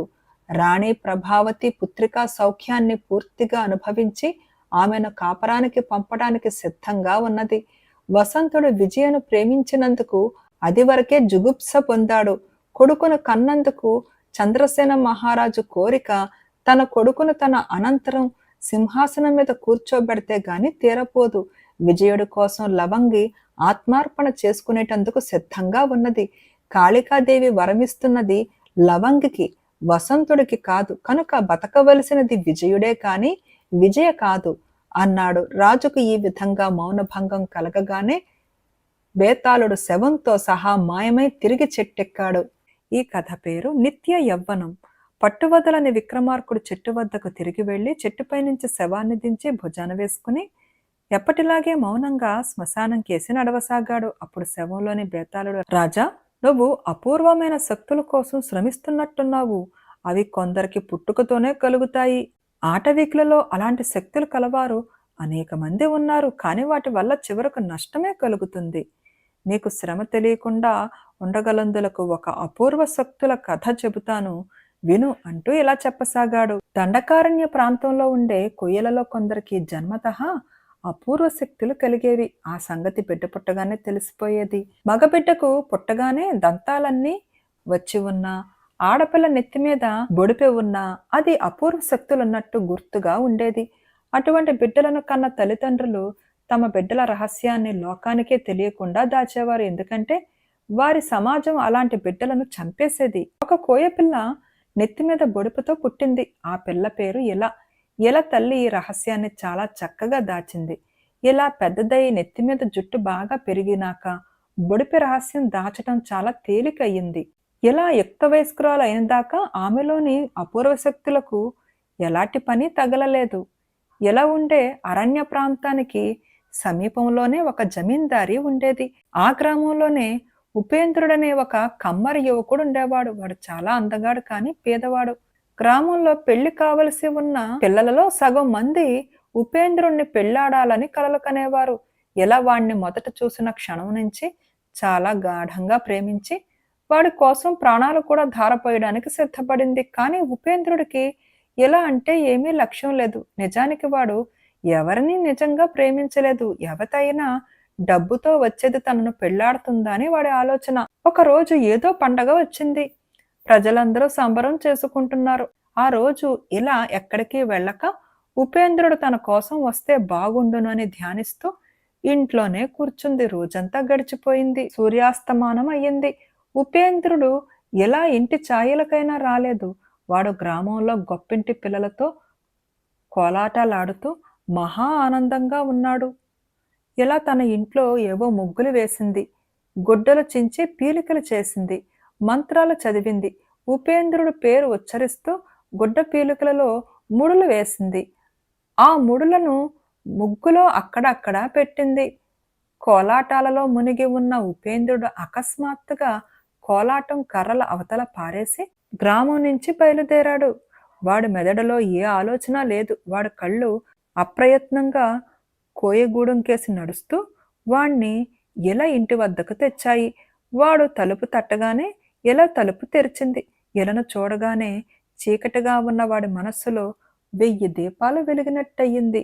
మర్నాడే ఎలకు ఉపేంద్రుడికి పెళ్లి అయ్యింది. ఉపేంద్రుడు ఆమెను తన ఇంటికి తెచ్చుకుని వెర్రిగా ప్రేమిస్తూ ఆమెతోనే కాపురం చేశాడు. 5 ఏళ్లలోనూ ఇలా 5గురు పిల్లను కన్నది. ఉపేంద్రుడు తన భార్యలో గమనించిన విచిత్రం ఏమంటే ఒక్కొక్క కాన్పుతోనూ ఆమె అందము యవ్వనము తరగడానికి బదులు హెచ్చుతున్నట్టు కనపడింది. ఇలా పెళ్లి కూతురైన నాటికన్నా కూడా 5గురు పిల్లల తల్లిగా మరింత నేబలంగానూ ఆకర్షణీయంగానూ ఉన్నది. ఇది చూసి ఉపేంద్రుడు కొంచెం కలవరపడి తన తల్లితో ఈ మాట చెప్పాడు. నీ భార్య ఒకవేళ మంత్రగత్తెమో, అలాంటిది భార్య కావటం మహాపాపం. నీకు నీ పిల్లలకు కూడా మంచిది కాదు అన్నది ఉపేంద్రుడు తల్లి. ఇలా మంత్రగత్తె అవునో కాదో ఎలా తెలుస్తుంది అన్నాడు ఉపేంద్రుడు. అది నిజంగా మంత్రగత్తె అయితే అమావాస్య పర్వదినం అర్ధరాత్రి వేళ ఏదో ఒక తాంత్రిక పూజ చెయ్యకుండా ఉండదు. ఈసారి అమావాస్య రాత్రి దానికి తెలియకుండా గమనించు అన్నది తల్లి. ఆ తర్వాత వచ్చిన అమావాస్య నాడు ఉపేంద్రుడు నిద్రపోతున్నట్టు నటిస్తూ మేలుకునే ఉండి తన భార్య ఏం చేసేది గమనించాడు. ఇలా అర్ధరాత్రి వేళ లేచి నిప్పు చేసి పొయ్యి మీద నీళ్ల కుండ పెట్టి ఏవో మూలికలు తెచ్చి మంత్రాలు చదువుతూ ఆ మూలికలను కుండలో వేసింది. ఇదంతా గమనించిన ఉపేంద్రుడు తను చూసిందంతా తల్లికి చెప్పాడు. అది నిశ్చయంగా మంత్రాల మారే. దాన్ని వెంటనే చంపకపోతే నీకు నీ పిల్లలకు ఘోరాలు తప్పవు. మాయల మారి దానికి సజీవ దహనం తప్ప మరొక రకం చావు లేదు అన్నది తల్లి. నా పిల్లల తల్లిని చేజేతులా ఎలా చంపను అన్నాడు ఉపేంద్రుడు. ఒక్క ప్రాణం కోసం చూస్తే మిగిలిన 5 ప్రాణాల మాట ఏమిటి? తప్పకుండా నువ్వు నీ పెళ్ళాన్ని బూడిద చేసి తీరాలి అన్నది తల్లి. తల్లితో చాలాసేపు వాదించిన మీదట ఉపేంద్రుడు తన భార్యను చంపటం తన విధి అని గ్రహించాడు. అతని ఇంటికి వచ్చి తన ఇంటి ముందు చెట్టు కింద చితిపేర్చి చెట్టు కొమ్మకు ఒక తాడు కట్టి దానికి ఉచ్చు తయారు చేశాడు. ఇదంతా ఇంటి కిటికీ నుంచి చూస్తున్న ఇలా బయటకు వచ్చి ఏమిటిదంతా అని అడిగింది. చెబుతాను, ఒకసారి ఎలా వచ్చి ఈ కట్టెల మీదకి ఎక్కు అన్నాడు ఉపేంద్రుడు. ఇలా వచ్చి చితి మీదకెక్కింది. ఉపేంద్రుడు ఆమె మెడకు ఉచ్చు తగిలించి, నువ్వు మంత్రగత్తెవు కనుక నిన్ను తగలేసి నన్ను పిల్లలను రక్షించుకోబోతున్నాను అన్నాడు. అతను కట్టెలకు నిప్పు అంటించి చప్పున ఇంట్లోకి వెళ్లి తలుపు వేసుకున్నాడు. కట్టెల మంటలు తన బట్టలకు అంటుకోగానే ఇలా ఏదో మంత్రాలు చదివి మాయమై ఒక పువ్వుగా మారిపోయి చెట్టు కొమ్మకు అంటుకుపోయింది. మర్నాడు ఉదయం జమీందారు గుర్రం మీద అటుగా వచ్చి, ఇటువంటి చెట్టు కొమ్మన ఇటువంటి పువ్వు పూయడం విడ్డూరంగా ఉందే అనుకుని ఆ పువ్వును కోసుకుని ఇంటికి పోయి దాన్ని నీటిలో పెట్టించి తన గదిలో ఉంచుకున్నాడు. ఆ జమీందారు వృద్ధుడు. ఆయనకు భార్య పిల్లలు లేరు. వంటలక్క ఆయన చేసిన గదికే భోజనం తెచ్చిపెట్టేది. తెచ్చిన భోజనంలో కొంచెం మాత్రమే ఆయన తిని పడుకుని కునుకు తీసేవాడు.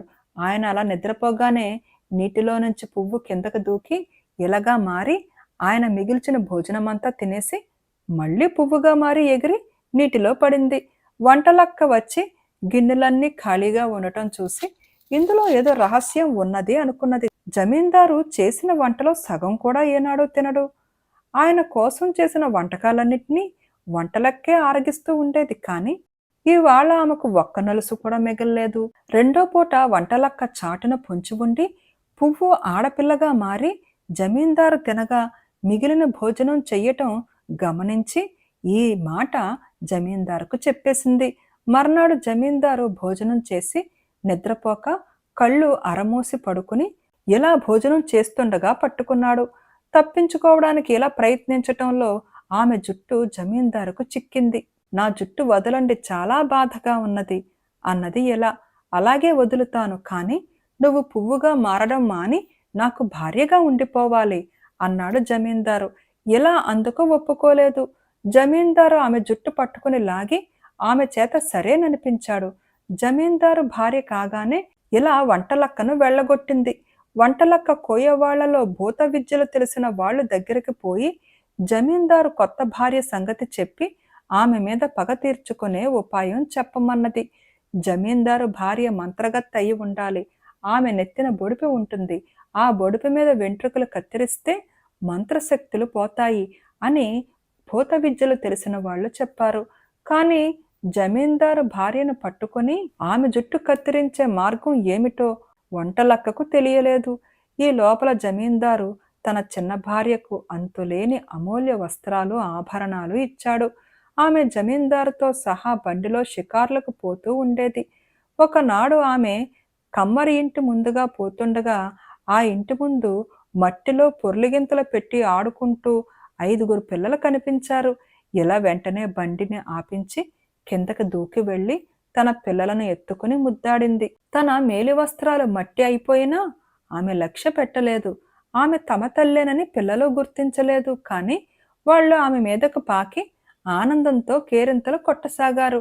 వాళ్ళ కేకలు విని ఉపేంద్రుడు బయటకు వచ్చాడు. అతను కూడా ఇలను గుర్తించలేదు. వీళ్ళు నీ పిల్లలేనా కమ్మరి? వాళ్ళనిలా మట్టిలో పొరలనివ్వడానికి నీకు సిగ్గులేదా? చూడు, తిండి కూడా సరిగా లేక ఎలా బక్కచిక్కిపోయారో అన్నది ఎలా. పేదవాణ్ణి, వాళ్లకు ఏం తిండి పెట్టను అన్నాడు ఉపేంద్రుడు. రేపు మా ఇంటికి రా, నీకు పని చెబుతాను.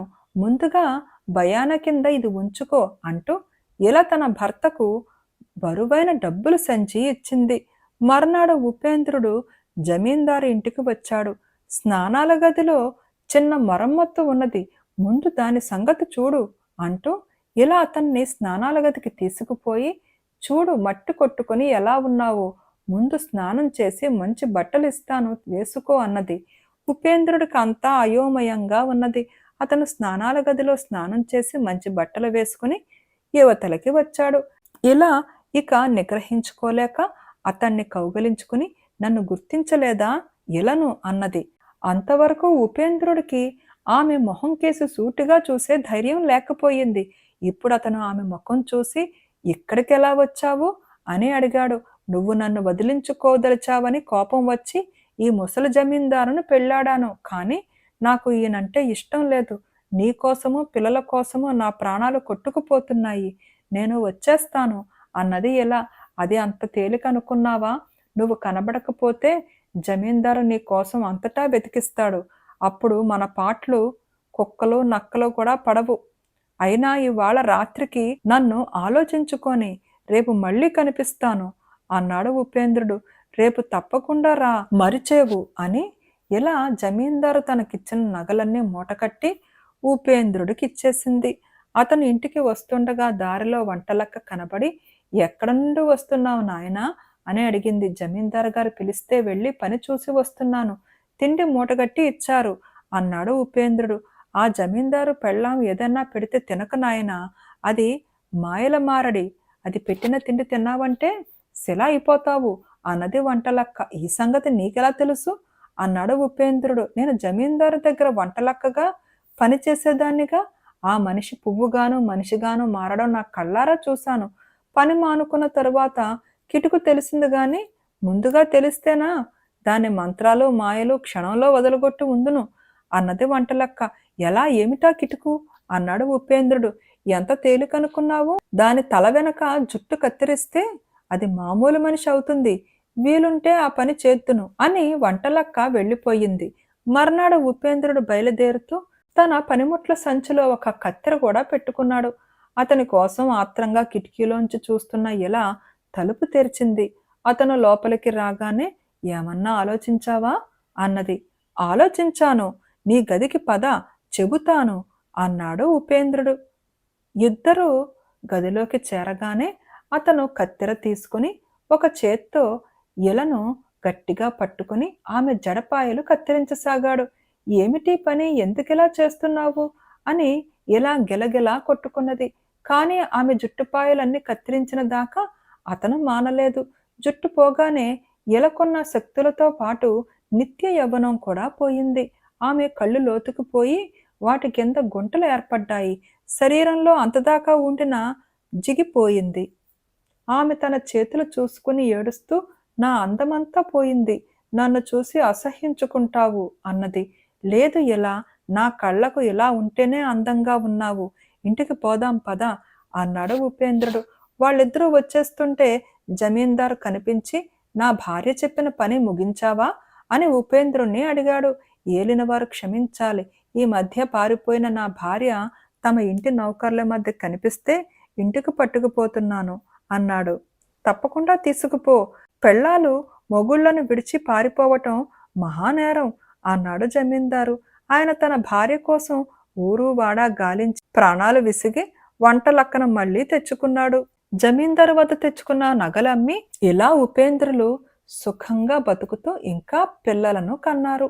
బేతాళుడు ఈ కథ చెప్పి, రాజా, నాకొక సందేహం, ఉపేంద్రుడు నిత్య యవ్వనంతో పాటు అందాన్ని కోల్పోయిన ఎలను ఎందుకు తెచ్చి ఏలుకున్నాడు? ఆమెను విడిచిపుచ్చే శక్తి లేకనా? ఆమెలో ఇప్పుడు అపూర్వ శక్తులేమీ లేవు కూడా కదా. అతను విడిచిపెట్టేస్తే ఆమె ఏమీ చెయ్యలేదే. అలాంటప్పుడు కూడా అతను ఆమెను ఎందుకు చేరదీశాడు? ఈ రహస్యం నీకు తెలిసి కూడా చెప్పకపోయావో నీ తల పగిలిపోతుందని అన్నాడు. దానికి విక్రమార్కుడు, ఉపేంద్రుడిలో సౌందర్య భ్రాంతి ఏనాడూ ఉన్నట్టు కనపడదు. అతను ఎలను పెళ్లికి ముందు కూడా మోహించలేదు. ఎల తన మంత్రశక్తులతో అతన్ని తన దగ్గరకు తెచ్చుకున్నది కానీ అతన్ని నిజంగా వశం చేసుకున్నది తన ప్రేమతోనే. ఎలకు అతనిపై గల ప్రేమ అసాధారణమైనది అనడానికి సందేహం లేదు. ఉపేంద్రుడికి సౌందర్య భ్రాంతి లేదు అనటానికి మరొక నిదర్శనం తన భార్య నిత్య యవ్వనం చూసి అతను ఆందోళన పడి తన తల్లితో దాన్ని ప్రస్తావించటమే. నిజంగా సౌందర్య భ్రాంతి కలవాడైతే తన భార్య నిత్య యవ్వన అయినందుకు తన అదృష్టానికి మెచ్చుకుని ఊరుకునేవాడే. తన భార్యది మాయ సౌందర్యం అని తెలిసినాక అతను ఆమెను పోగొట్టుకోవడానికి సిద్ధపడ్డాడు. ఆమె జమీందారు భార్య అయినది తన మూలంగా అని తెలిసినాక అతను ఆమెను అందుకు తప్పు పట్టలేదు. కానీ జమీందారు ఎంట సర్వసుఖాలు ఉండి కూడా ఆమె ప్రాణం తన కోసము తన బిడ్డల కోసము పీకుతున్నదంటే అతను అలాంటి భార్యను ఎలా వదులుకుంటాడు? ఆ భార్య నిత్య యవ్వనాన్ని పోగొట్టుకుంటే అతనికది ఒక లెక్కలోకి రాదు. అందుకే యవ్వనాన్ని పోగొట్టుకున్న భార్యను అతను సంతోషంగా ఏలుకున్నాడని అన్నాడు. రాజుకు ఈ విధంగా మౌనభంగం కలగగానే బేతాళుడు శవంతో సహా మాయమై మళ్ళీ చెట్టెక్కాడు. ఈ కథ పేరు రాజీ. పట్టువదలని విక్రమార్కుడు చెట్టు వద్దకు తిరిగి వెళ్ళి చెట్టుపై నుంచి శవాన్ని దించి భుజాన వేసుకుని ఎప్పటిలాగే మౌనంగా శ్మశానం కేసి నడవసాగాడు. అప్పుడు శవంలోని బేతాళుడు, రాజా, ఒక్కొక్కసారి విశ్వ ప్రయత్నం వల్ల లభ్యం కాని కార్యసిద్ధి దానంతట అదే సంభవిస్తుంది. ఇందుకు నిదర్శనంగా నీకు ప్రతాపుడి కథ చెబుతాను, శ్రమ తెలియకుండా విను అంటూ ఇలా చెప్పసాగాడు. సుదర్శనుడు అనే రాజు కోసల దేశాన్ని పాలించే కాలంలో విదేహ దేశాన్ని జయదేవుడు పాలించేవాడు. ఆ రెండు దేశాలకు మధ్య సత్సంబంధాలు లేవు. కావటానికి కోసల దేశమే పెద్దది, ఫలసంపన్నమైనది అయినా తూర్పున ఉన్న దేశాలతో వర్తక సంబంధాలు పెట్టుకోవటానికి విదేహ పెద్ద అడ్డంకిగా ఉండటం చేత ఈ వైరం వల్ల కోసలకే హెచ్చు ఆర్థిక నష్టం కలుగుతూ ఉండేది. విదేహను జయించి లొంగదీసుకోవటం కోసలకు ఎంతో లాభకరం. కానీ సుదర్శనుడు పిరికివాడు. దానికి తగ్గట్టు విదేహరాజైన జయదేవుడు మహాపరాక్రమశాలి. కత్తి యుద్ధంలో అతను 16 కళలు ప్రదర్శించగలడని ప్రతీతి ఉండేది. అందుచేత సుదర్శనుడు విదేహతో యుద్ధానికి జంకాడు. అయినా విదేహను జయించాలన్న కోరిక మాత్రం ఆయనలో చావలేదు. సుదర్శనుడికి ప్రతాపుడనే కొడుకు పుట్టాడు. తండ్రిలాగా అతడు పిరికివాడు కాడు. మంచి శౌర్య పరాక్రమాలు కలవాడు. యుక్త వయస్కుడయ్యే నాటికి అన్ని యుద్ధ విద్యలలోనూ అంతులేని ప్రావీణ్యం వచ్చింది. ప్రత్యేకించి కత్తి యుద్ధంలో అసాధారణ ప్రజ్ఞ సాధించుకున్నాడు. సుదర్శనుడికి అవసాన కాలం సమీపించినప్పుడు ఆయన తన కొడుకును దగ్గరికి పిలిచి, నాయనా, నా చిరకాల వాంఛితం తీరుస్తానని మాట ఇయ్యి. జయదేవుడు ముందు నిలిచే శక్తి లేక నేను విదేహ మీదకి యుద్ధానికి వెళ్ళలేదు. నువ్వు మహావీరుడివి. జయదేవుడు వయసు మళ్ళినవాడు. నువ్వు అతనిపై యుద్ధము చేసి గెలిచి మనకు పక్కలో బల్యంగా ఉన్న విదేహను కోసలలో కలుపుకో. ఈ పని నెరవేరిన దాకా విశ్రమించనని మాట ఇయ్యి అన్నాడు. ప్రతాపుడు తండ్రి కోరిక తీర్చుతానని ప్రమాణం చేశాడు. తరువాత సుదర్శనుడు గతించటము, ప్రతాపుడు రాజ్యాభిషేకం చేసుకోవటము జరిగింది. కొంతకాలం రాజ్యాంగాన్ని చక్కదిద్దుకోవడంతోనే ప్రతాపుడికి సరిపోయింది. అయినా అతను తండ్రికి ఇచ్చిన మాట మరచిపోలేదు. మరచిపోకపోగా అతనికి విదేహ మీదకి దండెత్తి వెళ్ళాలని, మహావీరుడని పేరుపడిన జయదేవుణ్ణి జయించి అంతకన్నా గొప్ప వీరుడు అనిపించుకోవాలని, తన రాజ్యానికి ప్రతిబంధకంగా ఉన్న విదేహ సింహాసనం కూడా తానే అధిష్ఠించాలని ఎంతో ఉబలాటంగా ఉన్నది. అయినా ప్రతాపుడు విదేహపైకి సైన్యాన్ని పంపించే ప్రయత్నం ప్రారంభించలేదు. అందుకు కారణం జయదేవుడు కుమార్తె చారుమతి. చారుమతి చక్కదనం గురించి ప్రతాపుడు ఎంతగానో విని ఆమెనే పెళ్లాడాలని ఏనాడో నిశ్చయించుకున్నాడు. కానీ వారి వివాహం జరగడం సాధ్యమయ్యే విషయం కాదు. అందుకు ప్రతాపుడు చెయ్యదగిన ప్రయత్నాలు రెండే రెండు. ఒకటి, విదేహపైకి దండెత్తిపోయి జయదేవుణ్ణి జయించి అతని కుమార్తెను బలాత్కారంగా వివాహం చేసుకోవటం. రెండు, తాను తండ్రి ముందు తీసుకున్న ప్రమాణాన్ని గాలికి వదిలేసి జయదేవుడితో ఏదో విధంగా రాజీపడి చారుమతిని తనకిచ్చి పెళ్లి చెయ్యమని వేడుకోవటం. బలాత్కార వివాహాన్ని చారుమతి నిరసించవచ్చు, తన వేడుకోలను జయదేవుడు నిరాకరించవచ్చు. అందుచేత ప్రతాపుడికి గొప్ప విషమ సమస్య తటస్థపడింది. ఈ పరిస్థితిలో ప్రతాపుడు మూడో మార్గం ఒకటి చూసుకున్నాడు. అతను రాజకార్యాలన్నిటినీ కొంతకాలం పాటు మంత్రులను చూస్తూ ఉండమని మారువేషం వేసుకుని తన పేరు ప్రసేనుడని మార్చుకుని విదేహ దేశం ప్రవేశించాడు. అతను తగిన అవకాశం కోసం వేచి ఉండి చారుమతిని కలుసుకుని తానెవరో చెప్పి తనకు ఆమెపై గల ప్రేమను వెల్లడించి ఆమె అభిప్రాయం అడిగాడు. చారుమతి కూడా అతన్ని గురించి విని ఉన్నది. తమ దేశాల మధ్య శత్రుత్వమే లేకపోతే తమ వివాహం సులువుగా జరిగి ఉండేది కదా అనుకుంటూ వచ్చింది. అందుచేత ఆమె అతనికి తన సమ్మతి క్లుప్తంగా తెలియజేసింది. ఇక జయదేవుడి సమ్మతి సంపాదించవలసి ఉన్నది. అందుకు కూడా ప్రతాపుడు ఒక పద్ధతి ఆలోచించాడు. అది చాలా హేయమైన పద్ధతే కాని దాని ద్వారా తండ్రి కోరిక నెరవేరుతుంది. ఆ పద్ధతి ఏమంటే, తాను విదేహపై దాడి చేసి దాన్ని గెలిచే బదులు జయదేవుణ్ణే కోసల గెలవనివ్వటం. ప్రతాపుడు మర్నాడు రాజును ఏకాంతంగా కలిసి మాట్లాడటానికి అనుమతి సంపాదించాడు. జయదేవుడు అతన్ని తన సమక్షానికి రానిచ్చి, ఏమిటి నువ్వు నాతో మాట్లాడదలిచిన విషయం అన్నాడు. మహారాజా, నా పేరు ప్రసేనుడు, రాజవంశం వాణ్ణి. చాలా కాలంగా కోసల రాజు కొలువులో ఉన్నాను. అక్కడి గుట్టుమట్లన్నీ నాకు తెలుసును. తమరు కోసలను జయించదలిస్తే అందుకు అవసరమైన సహాయమంతా నేను తమకు చెయ్యగలను అన్నాడు ప్రతాపుడు. తాను తలచుకుంటే జయదేవుడు రక్తపాతం లేకుండానే కోసలను జయించగలడు. ఈ ఉపకారం చేసినందుకు ఆయన తనకు తన కుమార్తెనివ్వటానికి సందేహించడు. తనకు చారుమతికి వివాహం అయిన మరుక్షణం 2 రాజ్యాలు ఒకటవుతాయి. రెంటికి తానే రాజవుతాడు. తండ్రి కోరిక నెరవేరుతుంది, తన కోరిక నెరవేరుతుంది. ప్రతాపుడు ఈ ఎత్తుగడ పారలేదు. దానికి కారణం, అతను చారుమతితో మాట్లాడినప్పుడు ఆమె ముఖ్య పరిచారిక అంతా విన్నది. ఆమెను ప్రతాపుడు లక్ష్య పెట్టలేదు. ఈ రోజు ప్రతాపుడు రాజుతో మాట్లాడటానికి రహస్య మందిరంలోనికి పోవటం ఆ పరిచారికే చూసి రహస్యంగా వారి మాటలన్నీ విన్నది. జయదేవుడు ఆలోచించి చెబుతాను, నువ్వు ప్రస్తుతం రాజభవనంలోనే ఉండు అని ప్రతాపుణ్ణి అవతలకి పంపగానే ఆమె రాజు వద్దకు వచ్చి, మహారాజా, ఆ యువకుడి మాటలు నమ్మకండి, అతను కోసల దేశపు రాజు అన్నది. జయదేవుడు తోకతొక్కిన తాచులాగా అయిపోయి ప్రతాపుణ్ణి బంధించి చెరసాలలో పెట్టించమని ఉత్తరవిచ్చాడు. ఈ సంగతి తెలిసి చారుమతి ఎంతో దుఃఖించింది. ఆమె తన తండ్రి వద్దకు వెళ్ళి ప్రతాపుడు ద్రోహబుద్ధితో వచ్చిన వాడు కాడని, తనపై ప్రేమ ప్రకటించుకోవటానికి నానా అగచాట్లు పడ్డాడని, అతన్ని వెంటనే చెరవిడిపించి తమకిద్దరికి వివాహం చెయ్యమని దీనంగా వేడుకొన్నది. ఆ నీచుడి పక్షాన నా కర్తవ్యం బోధించకు, నిన్ను ఎలాంటి వాడికిచ్చి పెళ్లి చెయ్యాలో నాకు బాగా తెలుసు అని జయదేవుడు తన కుమార్తెను విదిలించి పారేశాడు. ఆ సాయంకాలమే ఆయన చెరసాలకు వెళ్ళి ప్రతాపుణ్ణి కలుసుకుని, బుద్ధిహీనుడా, ఈ రాజ్యంలో అడుగు పెట్టడం అపాయమని తెలిసి కూడా ఎందుకు అడుగుపెట్టావు? ఏ కారణం చేతనైనా రాగోరితే బాహాటంగా రాక పిరికి పందలాగా మారువేషంలో ఎందుకు వచ్చావు? ఇప్పుడు నేను నీ తల తీయిస్తే అడ్డేదెవరు అని అడిగాడు. ప్రతాపుడు ముఖంలో భయలక్షణాలు కనబడతాయని ఆయన అనుకున్నాడు. కానీ అలాంటిదేమీ జరగలేదు. ప్రతాపుడు చిన్నగా నవ్వి, నేను మీ రాజ్యంలోకి ప్రచ్ఛన్నంగా వచ్చినది నా క్షేమం కోసం కాదు, మీ రాజ్యం క్షేమం కోరి. నేను బాహాటంగా రాదలిస్తే సైన్యాలతోనే రావాలి. అదే జరిగితే మీ రాజ్యం ఒక్క రోజులో శ్మశానంగా మారిపోతుంది. నేను వచ్చినది మీ కుమార్తె చారుమతి హృదయం తెలుసుకోవటానికి, మీ రాజ్యాన్ని నేలమట్టం చేయటానికి కాదు.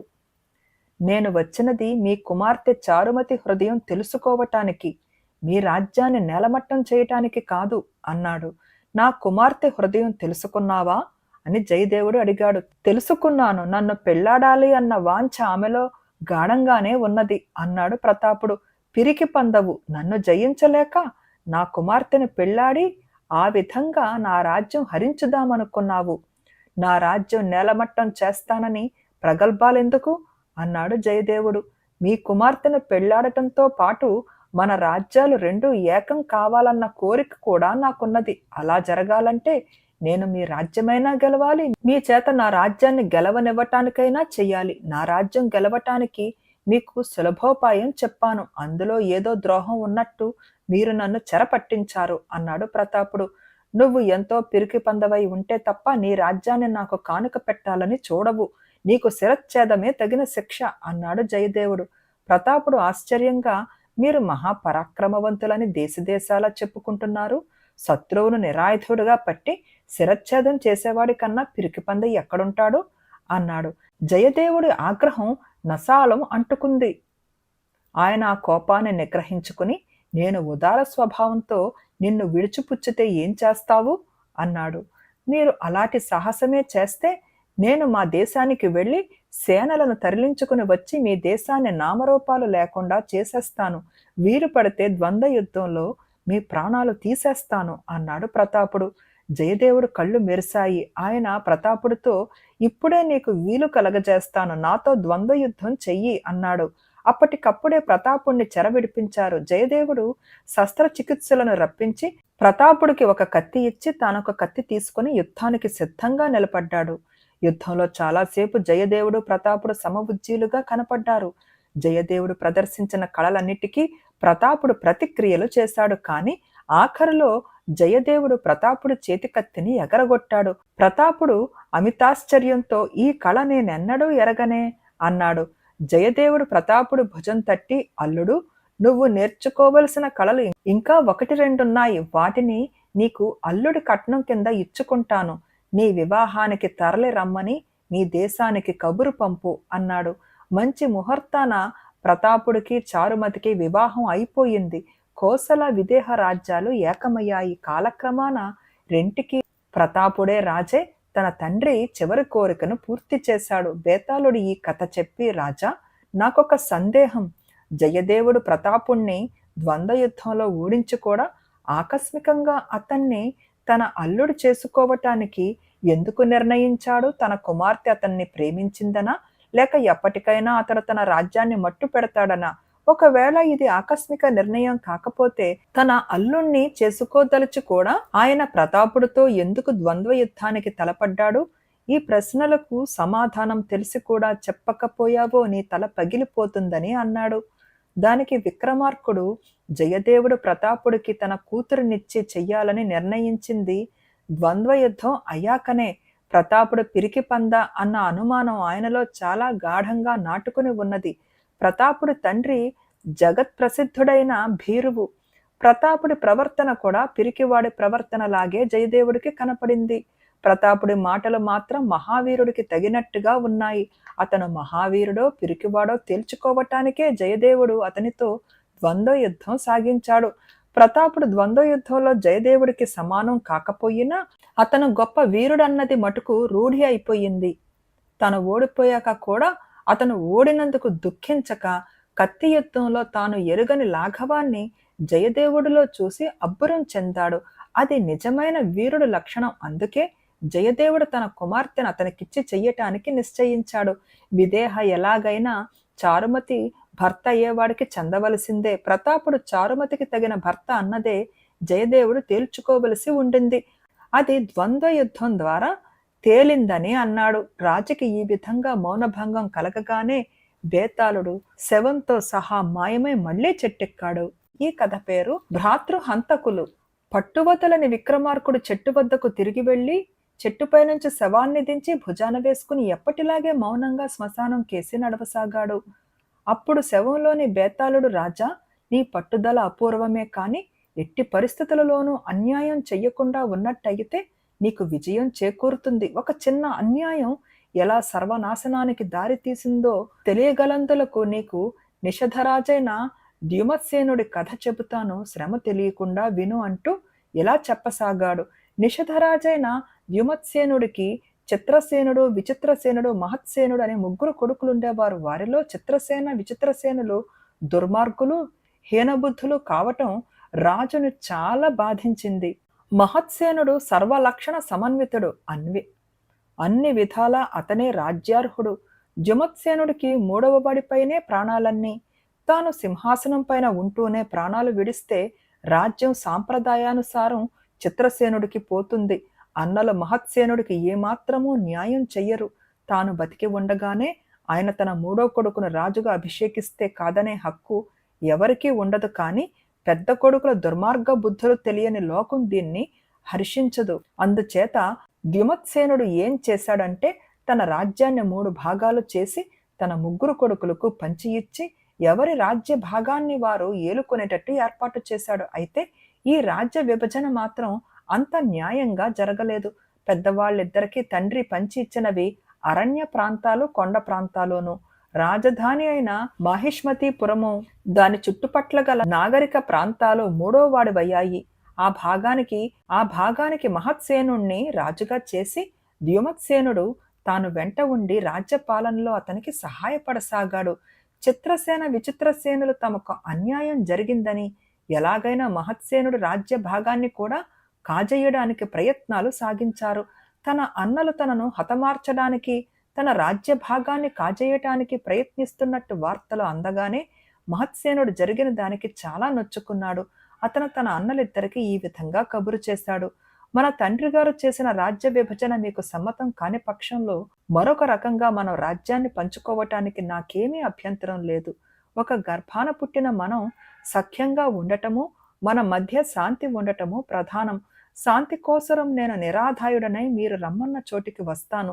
రాజ్య విభజన మీరెలా చేసినా నేను అభ్యంతరం పెట్టను. మన సమావేశం ఎక్కడ, ఎప్పుడు జరిగేది నాకు తెలియపరచండి. మహత్సేనుడు ఈ ధోరణి చూసి అన్నలు శాంతించి తృప్తిపడ్డారు.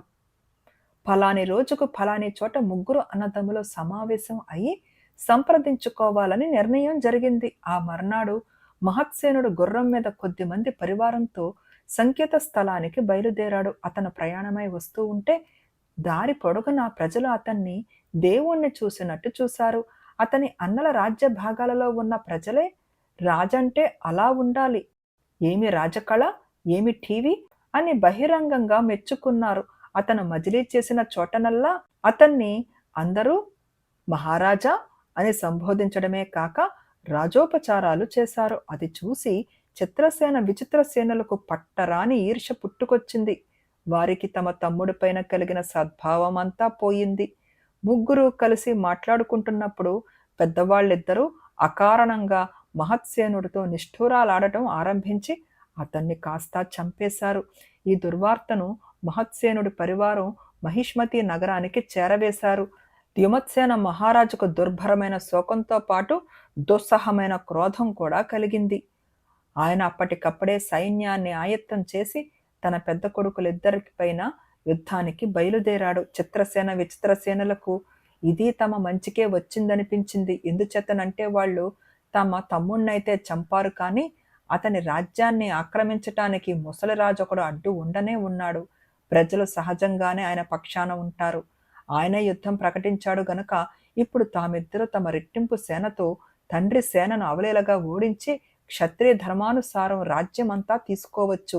ముసలివాడైన తమ తండ్రి తమను ఎలాగూ ఎదుర్కోలేడు. అయితే వారు అనుకున్నట్టు జరగలేదు. యుద్ధంలో వారి సేనలు ఏ విధమైన ప్రతాపమో చూపలేదు. ముసలివాడై కూడా ద్యుమత్సేనుడు వీర విహారం చేసి యుద్ధంలో మొదటి నుంచి తనదే పై చెయ్యి అనిపించాడు.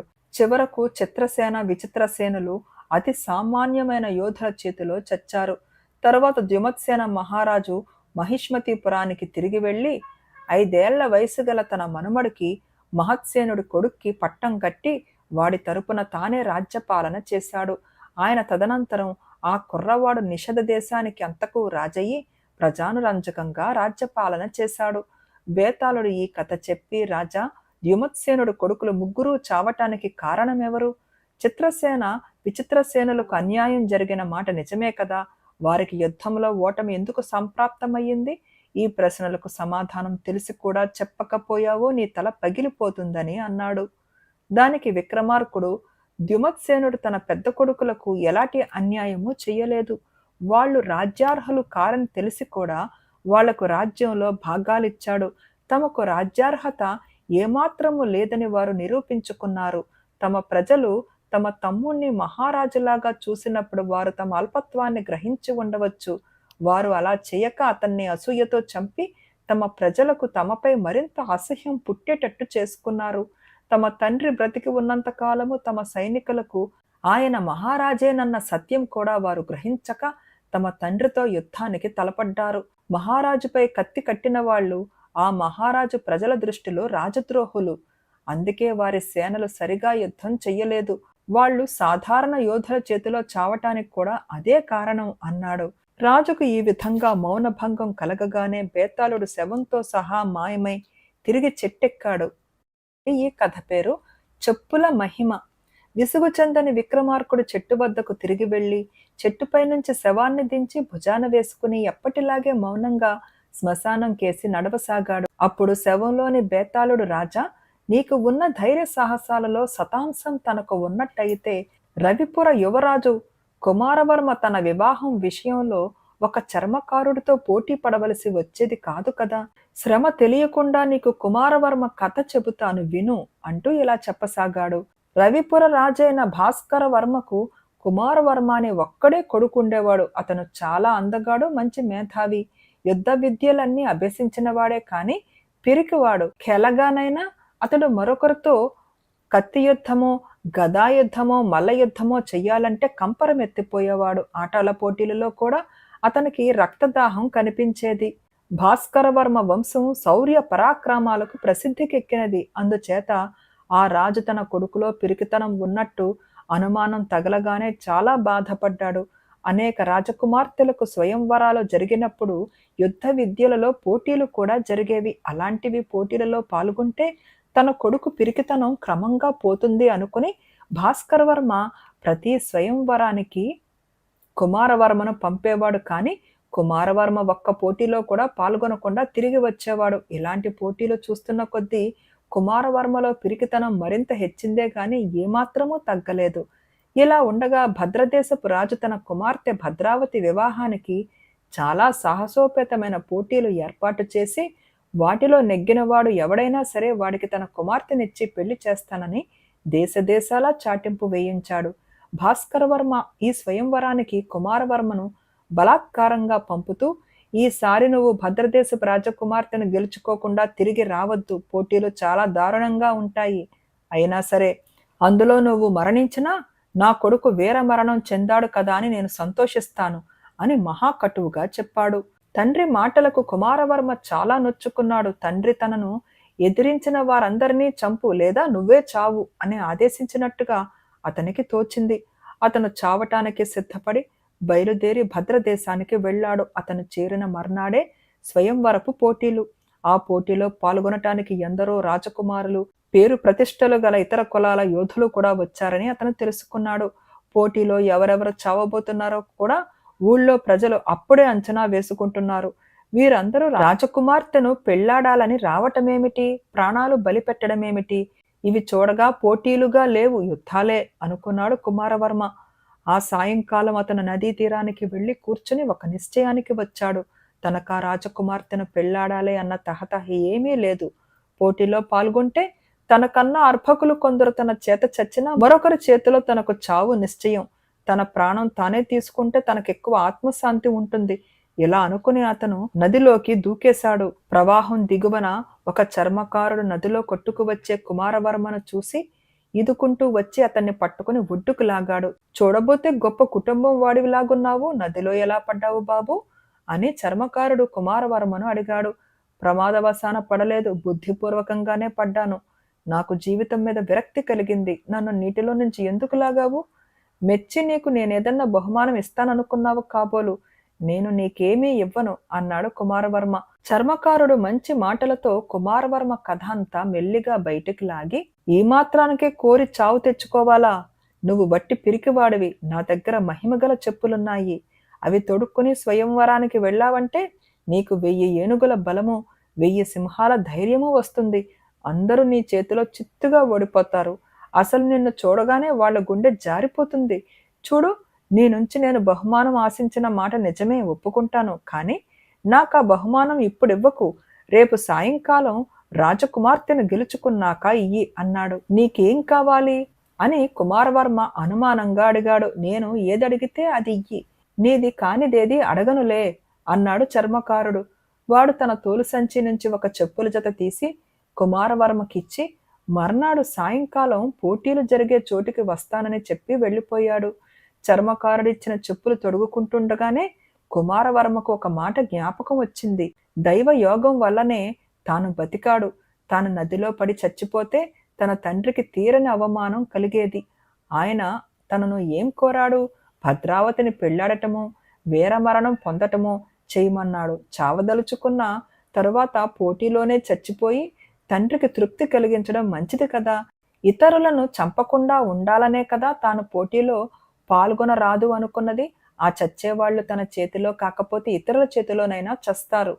ఇలా ఆలోచించుకుంటే తాను పోటీలో పాల్గొనకపోవటం బొత్తిగా అర్థం లేని పని అనిపించింది. మర్నాడు కుమారవర్మ గుండె రాయి చేసుకుని పోటీ యుద్ధాలలో పాల్గొనటానికి వెళ్ళాడు. ప్రాణం మీద ఆశ వదులుకున్నాడేమో. అతను తన ప్రత్యర్థులతో మహారౌద్రంగా పోరాడాడు. ఒక్కొక్కరే అతని చేతిలో ఓడుతూ వచ్చారు. గెలుస్తున్న కొద్దీ అతనిలో తెగోమారితనం విజృంభించింది. నిజానికి అతను యుద్ధ విద్యలు ఎరగనివాడు కాడు. మిగిలిన వాళ్ళు అతని కన్నా ఆ విద్యలు హెచ్చుగా తెలిసినవారు కారు. కాకపోతే వారందరూ రాజకుమార్తెను భార్యగా పొందే ఆలోచనతో మెదడు మెత్తనైపోయినవారు. కుమారవర్మలో ఆ దౌర్బల్యం లేదు.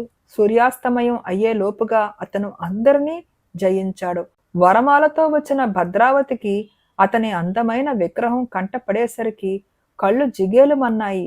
సరిగా ఆమె అతని మెళ్ళో మాల వేసే సమయంలో జనంలో నుంచి చర్మకారుడు కుమారవర్మను సమీపించి, రాజకుమార్తె చేత మాల వేయించుకునే ముందు నా బహుమానం నాకు దయచేయించండి అన్నాడు. కుమారవర్మ కృతజ్ఞతతో తప్పకుండా ఇస్తాను, నీకేం కావాలి అని అడిగాడు. ఆ మాల నా మెడలో వేయమని రాజకుమార్తెతో చెప్పండి. ఆమెను మీరు గెలుచుకున్నారు. ఆమె ఇప్పుడు మీ సొత్తు అన్నాడు చర్మకారుడు. ఈ మాట వినగానే కుమారవర్మ కొయ్యబారిపోయాడు. రాజకుమార్తె ముఖం పాలిపోయింది. దగ్గరలో ఉన్న వాళ్ళు చర్మకారుణ్ణి చంపబోయారు. కుమారవర్మ వాణ్ణి కాపాడవలసి వచ్చింది. భద్రావతి తండ్రి ముందుకు వచ్చి సంగతేమిటని విచారించాడు. కుమారవర్మ బిడియపడకుండా తాను నదిలోకి దూకటము, చర్మకారుడు తనను బయటికి లాగటము, వాడు తనకు మహిమగల చెప్పులివ్వటము, వాటి సహాయంతోనే పోటీలో తాను నెగ్గటము రాజుకు చెప్పాడు. అంతా విని రాజు బిగ్గరగా నవ్వి చర్మకారుడితో, ఒరే, నువ్విక్కడ ఒక్క క్షణం నిలిచావంటే నిన్ను కండ కోసి కాకులకు గద్దలకు వేయిస్తాను అన్నాడు. నా చెప్పులు నాకు దయచేయించండి అని చర్మకారుడు కుమారవర్మ వేసుకున్న చెప్పులు తీసుకుని జనంలో దూరి కనబడకుండా పోయాడు. తరువాత భద్రావతికి కుమారవర్మకు వైభవంగా వివాహం జరిగింది. కొడుకు తన మాట నిలబెట్టినందుకు భాస్కరవర్మ పరమానంద భరితుడయ్యాడు. బేతాళుడు ఈ కథ చెప్పి, రాజా, భద్రపురం రాజు చర్మకారుడి పట్ల అంత అన్యాయంగా ఎందుకు ప్రవర్తించాడు? వాడు చెప్పులు ధరించే కదా కుమారవర్మ విజయం సాధించింది. చర్మకారుడు ఈ అన్యాయాన్ని సహించి ఎందుకు వెళ్ళిపోయాడు? ఈ ప్రశ్నలకు సమాధానం తెలిసి కూడా చెప్పకపోయావో నీ తల పగిలిపోతుందని అన్నాడు. దానికి విక్రమార్కుడు, చెప్పులలో మహిమ ఏమీ లేదు. వాటిలో మహిమే ఉంటే చర్మకారుడు వాటిని ధరించి పోటీలో పాల్గొని ఉండవచ్చు. భద్రదేశపు రాజు అభ్యంతరం చెప్పి ఉండేవాడు కాడు. కుమారవర్మ విజయానికి కారణం పోటీకి వచ్చినప్పుడు అతని మనస్థితే. అదే అతనికి పోటీలలో విజయం సాధించి పెట్టింది అన్నాడు. రాజుకు ఈ విధంగా మౌనభంగం కలగగానే బేతాళుడు శవంతో సహా మాయమై మళ్లీ చెట్టెక్కాడు. ఈ కథ పేరు విధి లిఖితం. లావణాపుర రాజు గుణాంకుడు దూరాన ఉన్న అరణ్యాలలో వేటాడబోయి వేట తమకంలో తన పరివారానికి కూడా అందకుండా కీకారణ్యం మధ్య ఉండగా చీకటి పడింది. ఆ రాత్రికి ఆయన ఆ అరణ్యంలో ఉండే ఒక వేటగాడి గుడిసెలో తల దాచుకోవలసి వచ్చింది. ఆ గుడిసెలో వేటగాడు, అతని భార్య, వారం రోజుల క్రితం పుట్టిన వారి బిడ్డ మాత్రమే ఉన్నారు. వేటగాడు రాజును గుర్తించలేదు, కానీ ఎవరో గొప్పవాడై ఉంటాడనుకుని మర్యాద చేసి తనకున్న దానిలోనే ఆ రాత్రికి భోజనం పెట్టి రాజు పడుకునేటందుకు తోళ్లు పరిచాడు. హంసతూలిక తల్పం మీద పడుకునే గుణాంకుడికి ఆ ఎగుడు దిగుడు నేల మీద పరిచిన తోళ్ళు ఏమాత్రమూ నిద్ర పట్టనివ్వలేదు. తెల్లవారుఝామున కాస్త కలత నిద్ర పట్టేసరికి రాజుకు కల వచ్చింది. ఆ కలలో ఎవరో అస్పష్టంగా కనిపించి, రాజా, ఈ గుడిసెలో ఉన్న పసిగుట్టు ఎవరనుకున్నావు? నీకు కాబోయే కోడలు. ఈమె లోకోత్తర సుందరి అవుతుంది అన్నట్టు తోచింది. రాజు నిర్ఘాంతపోయి లేచి కూర్చున్నాడు. ఈ వేటగాడి కూతురు తన కోడలు కావటమేమిటి? తన బొందెలో ప్రాణం ఉండగా అలా జరగడానికి వీల్లేదు. ఇది విధిలిఖితమైతే దాన్ని తప్పించడం తన చేతిలో ఉన్న పని. బాగా తెల్లవారినాక రాజు తన రాజధానికి ప్రయాణమవుతూ వేటగాడితో, నేనీ దేశపు రాజును. మీ పిల్ల ఈ అరణ్యంలో పెరిగి ఏం బాగుపడుతుంది? దాన్ని నాకు ఇచ్చేస్తే నేను మా రాజభవనంలో ఉంచి పెంచి పెద్దాన్ని చేసి మీ రుణం తీర్చుకుంటాను అన్నాడు. రాజు ఇలా అంటుంటే ఏం సమాధానం చెప్పాలో వేటగాడికి గాని వాడి భార్యకి గాని తోచలేదు. చివరకు వేటగాడు చేతులు నులుపుకుంటూ తమ చిత్తం అన్నాడు. అతని భార్య ఆ పసిగుడ్డును పొత్తెలలో చుట్టి రాజు చేతికి అందించింది. ఆ మూటతో సహా రాజు తన గుర్రాన్నెక్కి బయలుదేరాడు. ఆయన కొన్ని మైళ్ళు దాటాక తన చేతిలో ఉన్న మూటను దారి పక్కన ఉన్న పొదలలోకి విసిరేసి, ఇక నా కోడలివి ఎలా అవుతావో చూస్తాను అనుకుంటూ తన నగరికి వెళ్ళిపోయాడు. తరువాత కొంతసేపటికి అటుగా ఒక రైతు వచ్చాడు. అతనికి పొదల మధ్య నుంచి చంటిబిడ్డ ఏడుపు వినిపించింది. వెళ్ళి చూస్తే గొడ్డల చుట్టలాగా ఉన్నది. ఆ గొడ్డల మధ్య పసిగుడ్డు కనిపించింది. చాలా కాలంగా బిడ్డల కోసం ముఖం వాచిన ఆ రైతుకు ఆ బిడ్డను చూడగానే పరమానందమయ్యింది. అతను ఆ బిడ్డను తీసుకుపోయి తన భార్యకిచ్చాడు. ఆ విధంగా వేటగాడి కూతురు రైతు ఇంట 3 ఏళ్ల పాటు అల్లారు ముద్దుగా పెరిగింది. ఆ పిల్లకు వాణి అని పేరు పెట్టారు. అంతలో మళ్ళీ రాజు రైతు ఉండే పల్లెకు రావడం తటస్థించింది. రైతు ఆయనకు తాగటానికి పాలు ఇచ్చాడు. రాజు రైతు ఇంట పెరుగుతున్న వాణిని చూసి, మీ పిల్ల చాలా అందంగా ఉన్నది అని అభినందించాడు. వాణి మా కన్న కూతురు కాదు మహారాజా, ఎవరో కనిపారేసిన బిడ్డ. 3 ఏళ్ల క్రితం పసిగుడ్డుగా మాకు పొదల్లో దొరికింది. అయినా మేము దీన్ని సొంత బిడ్డగానే పెంచుకుంటున్నాం అన్నాడు రైతు. రాజు గతుక్కుమన్నాడు. ఆ వేటగాడి పిల్ల ఎప్పుడో చచ్చిపోయి ఉంటుంది అనుకున్నాను. కానీ అలా జరగలేదు. విధికి తనకి పోటీ జరుగుతున్నదన్నమాట. ఈ పోటీలో తనే నగ్గి తీరాలి. ఈ పిల్లను నేనే పెంచుకుంటాను. మీ ఇంటికన్నా మా రాణివాసంలో ఎన్నో రెట్లు సుఖంగా బతుకుతుంది. ఏమంటావు అని రాజు రైతుని అడిగాడు. పిల్లను రాజుకివ్వడం రైతుకు గాని అతని భార్యకు గాని ఏమాత్రం ఇష్టం లేదు. అయినా రాజు మాట కాదనలేక, చిత్తం, అలాగే చెయ్యండి అన్నాడు రైతు. రాజు వాణిని తన గుర్రం మీద ఎక్కించుకుని బయలుదేరి దారిలో తగిలిన చిన్న నదిలోకి ఆమెను తోసి తన దారిన తాను వెళ్ళిపోయాడు. వాణి నీటిలో కొంత దూరం కొట్టుకుపోయి పొరుగున ఉన్న రాజ్యంలో రేవు చేరింది. ఆ సమయానికి ఆ దేశపు రాణి రేవుకు స్నానానికి వచ్చి నీటిలో కొట్టుకుని వస్తున్న పిల్లను చూసి తన నౌకర్ల చేత తీయించింది. స్పృహ తప్పిన వాణికి కొంతసేపటికి స్పృహ రాగానే, నీ పేరేమిటమ్మా అని రాణి అడిగితే వాణి అని ఆ పిల్ల సమాధానం చెప్పింది. ఆ పిల్ల అందం చూసి రాణి ముగ్ధురాలై తనకు ఆడపిల్లలు లేనందున వాణిని తన కుమార్తెలాగే పెంచి పెద్ద చేసింది. యుక్త వయసు వచ్చేసరికి వాణి అద్భుత సౌందర్యవతిగా తయారైంది. ఆ సమయంలో ఒకసారి లావాణ దేశపు రాజకుమారుడు ఈ దేశానికి రావటం తటస్థించింది. ఆ యువకుడు వాణిని చూడగానే ఆమెను ఎంతో ప్రేమించి పెళ్లి చేసుకుంటానన్నాడు. వాణిని పెంచిన రాణి అభ్యంతరం చెప్పలేదు గాని వాణి తన గర్భవాసన పుట్టిన పిల్ల కాదని, తనకు 3 ఏళ్ల పిల్లగా ఏట్లో కొట్టుకుపోతూ దొరికిందని, అందుకు అభ్యంతరం లేకపోతే పెళ్లి విషయం నిర్ణయించుకోమని రాజకుమారుడితో చెప్పింది. మా నాన్నగారు అనుమతి తీసుకుని వచ్చి పెళ్లాడతాను. వాణి మీ కన్న కుమార్తె కాకపోయినా నాకేమీ అభ్యంతరం లేదు అని రాజకుమారుడు తన తండ్రి వద్దకు వెళ్లి విషయాలన్నీ చెప్పాడు. గుణాంకుడు అంతా విని నిర్ఘాంతపోయాడు. విధిదే పై చెయ్యి అవుతుందని ఆయన అనుకోలేదు. ఆయన తన కొడుకుతో, నేనీ పెళ్లికి ఎంతమాత్రమూ ఒప్పను. నా తర్వాత సింహాసనం మీద కూర్చోవలసిన వాడివి కులగోత్రాలు లేని దాన్ని ఎలా పెళ్లాడుతావు అన్నాడు. రాజకుమారుడు తండ్రిపై తిరగబడి, నేను వాణిని పెళ్లాడతాను అనటానికి మీ సింహాసనమే అడ్డమైతే అది నాకు అవసరం లేదు. నేను వెళ్ళి నేను వరించిన కన్యను పెళ్లాడుతున్నాను. మీరు నన్ను ఆహ్వానిస్తేనే కానీ నేను తిరిగి ఈ దేశంలో అడుగుపెట్టను అంటూ వాణి ఉన్న చోటికి వెళ్ళిపోయాడు. రాజు తన ఓటమి పూర్తయినట్టు గ్రహించాడు. ఆయన తన కొడుకు వివాహానికి హాజరైనాడు. పెళ్లిపీటల మీద తన కొడుకును కోడల్ని చూడగానే ఆయనకు ఆశ్చర్యం వేసింది. వాణి కన్నా అందమైన కోడలు రాజఠీవి కలది. నూరేళ్లు వెతికినా తనకు దొరకదు. ఈ వివాహానికి చాలా మంది రాజులు వచ్చారు. అందరూ వాణిని మెచ్చుకున్న వాళ్లే. ఇన్నేళ్లుగా తాను ఈ వివాహం జరగకుండా ఉండగలందులకు ఇన్ని పాట్లు ఎందుకు పడినది రాజుకు అర్థం కాలేదు. ఆయన తన కొడుకును కోడలిని తన రాజధానికి తీసుకుపోయి అరణ్యంలో ఉన్న వేటగాణ్ణి అతని భార్యను పిలిపించి, ఇదిగో మీరు కన్న పిల్ల నా కోడలయ్యింది అని రైతు భార్యను పిలిపించి, ఇదిగో మీరు పెంచిన వాణి నా కొడుక్కు చేసుకున్నాను అని చెప్పి వారందరికీ తన నగరంలో నివాసాలు ఏర్పాటు చేశాడు. వాళ్ళందరూ ఇదంతా రాజుగారి చలవే అనుకున్నారు. బేతాళుడు ఈ కథ చెప్పి, రాజా, విధి లిఖితం ముందే తెలిసి కూడా రాజు దాన్ని తప్పించడానికి అన్ని పాటలెందుకు పడ్డాడు? నిజంగా తాను విధి లిఖితాన్ని మార్చగలడనేనా?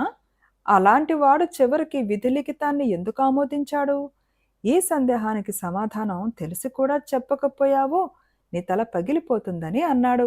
దానికి విక్రమార్కుడు, మానవుడు చేసే ప్రయత్నమంతా తన ఇచ్ఛను కొనసాగించడానికే. సమర్థులైన వారెవరూ పరిస్థితులకు తల ఒగ్గరు. రాజుకు విధిలిఖితం ముందుగా తెలిసిన కారణం చేత అతడు దాన్ని తప్పించాలని మరింత పట్టుదల వహించాడు. అది ఆయనలో విశేషమే కాని తప్పు పట్టదగినది కాదు. వేటగాడి కుమార్తె తన కోడలవుతుందని ముందుగా తెలియనట్టయితే వివాహ సమయంలో ఆ సంగతి తెలిసినా రాజు అభ్యంతరం చెప్పి ఉండడు. ఆ సమయానికి వాణి ఆయన కోడలు కావటానికి అర్హురాలుగానే ఉన్నది. కానీ వేటగాడి ఎంట ఉండిన పసికుంటూ తనకు కోడలు కావటానికి ఎంత మాత్రం అర్హురాలుగా లేదు. మరొక విషయం ఏమిటంటే, విధి లిఖితం ప్రకారం జరగటానికే రాజే 2 సార్లు సాధనమయ్యాడు. అలా విధి చేతి కీలుబొమ్మ కావటానికి ఎంతటి వాడికి అభ్యంతరం ఉండదు అని అన్నాడు. రాజుకు ఈ విధంగా మౌనభంగం కలగగానే బేతాళుడు శవంతో సహా మాయమై తిరిగి చెట్టెక్కాడు. ఫ్రెండ్స్, ఈ కథ నచ్చిందా అండి? కథ నచ్చితే తప్పకుండా లైక్ చేయండి, షేర్ చేయండి అండ్ ప్లీజ్ కామెంట్ కూడా పెట్టండి అండ్ హైప్ బటన్ ప్రెస్ చేయడం మర్చిపోకండి. Thank you.